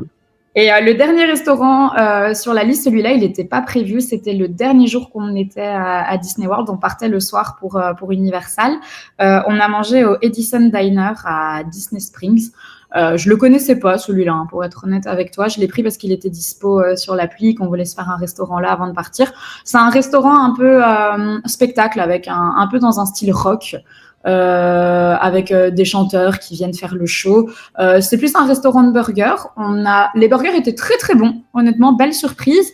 La seule chose, c'est que la musique allait très très fort, donc il fallait hurler pour s'entendre. Et on a attendu très longtemps avant d'être servi. Mais c'était le dernier restaurant à Disney World. On voulait en faire un petit dernier comme ça qui n'était pas prévu. Et voilà, celui-là, à la limite, s'il y en a un qui n'est pas prévu, je pense qu'il doit souvent être disponible. Et si vous voulez manger un bon burger américain, il est pas mal. Très bien. Alors, il vous fallait des forces parce que le séjour n'était pas terminé pour autant. On était arrivé à Walt Disney World pour faire la soirée Halloween. On est parti en croisière Disney avec toi. On est revenu à Walt Disney World où on s'est éclaté et où on a bien mangé. On l'a vu avec tous ces restaurants dont tu viens de nous parler. Et derrière ça, vous enchaîniez avec Universal. Alors, on va faire un petit peu plus rapide sur Universal. Est-ce que tu peux nous donner tes impressions? Alors, à l'époque où tu y étais, il y avait que 2 parcs, hein, Islands of Adventure et Universal Studios. Qu'est-ce que vous en avez pensé après avoir vécu la magie Disney? Est-ce qu'Universal était à la hauteur? Alors moi, je voulais pas le faire à la base. C'était mon mari qu'on y allait. Je me suis dit, il vient de passer assez de temps à Disney pour moi, je peux faire ça pour lui. Alors, j'ai été agréablement surprise parce que vraiment, je misais rien du tout sur Universal, malgré les bonnes critiques que j'avais entendues de ta part. Vraiment, je voulais pas. Bon, maintenant, c'est clair que quand tu sors d'une cruise line de 16 jours à Disney, quand tu arrives là-bas, tu as quand même un petit contraste, ne serait-ce qu'au niveau... Les cast members sont très gentils, mais c'était pas l'accueil Disney, en tout cas à l'hôtel où on était. Donc ça, c'est vrai que c'est un petit truc à prendre en compte. Tu redescends un petit peu de ton nuage. Mais vraiment, ouais, j'ai une bonne vision. Je suis agréablement surprise au final. J'ai passé 2 très bons jours à Universal. On avait pris le coupe-fil parce qu'en fait, comme on savait qu'on restait pas longtemps, on s'était dit comme ça, on peut faire toutes les attractions. Celui-là, il n'est pas donné. Hein. Par contre, il est parfois même plus cher que le prix du billet d'entrée. Ouais, on l'a payé plus cher que nos billets d'entrée. Maintenant, à côté de ça, on a su faire toutes les attractions. Donc, ouais. Voilà, l'un dans l'autre. Mais c'est hyper efficace. C'est cher, mais c'est hyper efficace. Contrairement à Disneyland, à Walt Disney World, où vous passez par la file rapide. mais vous n'avez pas un accès direct à l'attraction. À Universal, on rentre, on est quasiment déjà dans l'attraction. Ah oui, non, mais maximum 10 minutes, hein, vous allez attendre. Ouais. Hein, vraiment, c'est très, très efficace. C'est cher, mais si vous y allez qu'un jour ou deux, honnêtement, c'est rentable. Hein. Ça, on peut pas dire le contraire. Ça permet vraiment d'avoir une vision d'ensemble de tout le parc. J'avoue que si ça se limitait à ça, je t'aurais dit dans un prochain voyage, j'y retourne pas spécialement. De nouveau, c'est subjectif. Bon, maintenant qu'il y a Epic Universe qui a ouvert et que j'ai écouté le podcast que tu as fait la dernière fois, peut-être je vais avoir envie d'y aller. Mais peut-être que je prendrai que Epic Universe. Je sais pas, tu vois. Désolé. Mais là, j'ai peut-être changé d'avis depuis. Vous êtes nombreux à me dire ça. Je suis désolé, vraiment. C'est vrai que ça m'a quand même bien donné envie quand j'ai écouté le podcast. Mais ouais, c'est... En fait, ça dépend si on a un feeling avec les licences d'Universal ou pas. Moi, j'avoue que je suis plus comme Fanny sur ce coup-là. Donc, je suis très team Disney et il n'y a que Disney qui compte. Mais attention, ils ont des très bonnes attractions aussi. Hein. Tu prends Hagrid, tu prends Velocicoaster, tu prends Escape from Gringotts. Elles sont géniales. Hein. Ah oui. C'est clair, on est bien d'accord. Est-ce que tu dirais que ce voyage, c'est le plus beau de ta vie? Ouais. Ouais, sans hésitation. J'ai dit c'est cliché, hein, je sais bien, je suis pas la seule à dire ça, mais quand on était sur place, je disais à mon mari, je pense que c'est l'endroit sur Terre où je suis le plus heureuse. Et quand je suis revenue par ici, que j'ai eu le gris, que j'ai eu les gens qui étaient pas aussi sympas que là-bas, et tout ça, je t'avoue que je me suis dit, ouais, là-bas, ça a vraiment été l'endroit où je me suis sentie le plus heureuse sur Terre. Et est-ce que ça y est, t'as le virus? Est-ce qu'il y a un prochain voyage de prévu bientôt? Bah, écoute, on aimerait bien, c'est dans les projets, sauf que bah, là, on s'est dit pourquoi pas attendre un tout petit peu plus longtemps, mais le coupler à la Californie. Ah, c'est un beau projet celui-là aussi. On est en train de regarder. Tu vois, on est dans les simulations pour le moment. Non, vous avez raison. La Californie mérite aussi le détour. Disneyland, Disney California Adventure, si vous avez l'occasion d'aller faire un tour du côté de Burbank pour voir aussi les studios Disney, voilà, ça peut faire un super voyage. Okay. On arrive quasiment au terme de cet épisode. Je vais te demander, comme à l'ensemble de nos auditeurs qui viennent nous raconter leur séjour, de me montrer l'objet que tu as ramené, qui te tient particulièrement à cœur, que tu as ramené de ce voyage. Ouais, donc c'est... la petite main ici qu'on a fait faire dans une des boutiques de Disney Springs, en fait, alors je pense que c'est du verre soufflé, mais je t'avoue que je m'aventurerai pas avec grande certitude dessus. Et en fait, ce qui est génial, c'est qu'en fait, on voit toutes des petites perles dedans et vous pouvez le faire remplir avec les couleurs que vous voulez. Donc nous, on avait pris, comme c'est la main de Mickey, on voit pas très très bien avec le reflet, mais c'est les couleurs de Mickey dans Fantasia. Et en plus, on l'a fait le dernier jour juste avant de partir à Universal. Donc, il y a cette petite nostalgie de prendre cette main, de voir la caisse qu'il a remplie, qu'il la scelle devant nous, puis qu'il la met dans sa boîte pour le transport. Et du coup, c'est un super objet de décoration qui est sur notre buffet. Donc, tous les jours, je la vois et tous les jours, je pense à Disney World en la regardant. Eh ben, c'est formidable. Écoute, on a encore quelques petites questions pour toi, questions du tac au tac. On va lancer une petite vidéo de 2 minutes et à la fin de cette vidéo, on doit avoir fait toutes les questions. Est-ce que tu es prête? Vas-y. On y va? C'est parti. Allez, je lance la vidéo et c'est parti pour la première question. Quelle est ton attraction préférée? La Cosmic Rewind. Celle que tu ne referais pas? Oh, c'est dur ça. Grand Fiesta Tour. Ton snack préféré? Les beignets de Tiana. Ah, les beignets, ils sont bons. Vous êtes allé au Port Orleans pour en manger? Ouais. Ton personnage Disney coup de cœur à qui tu as adoré faire un câlin lors de ce séjour? Stitch. Le parc que tu as préféré? Hollywood Studios. Un moment qui t'a particulièrement ému pendant ce voyage?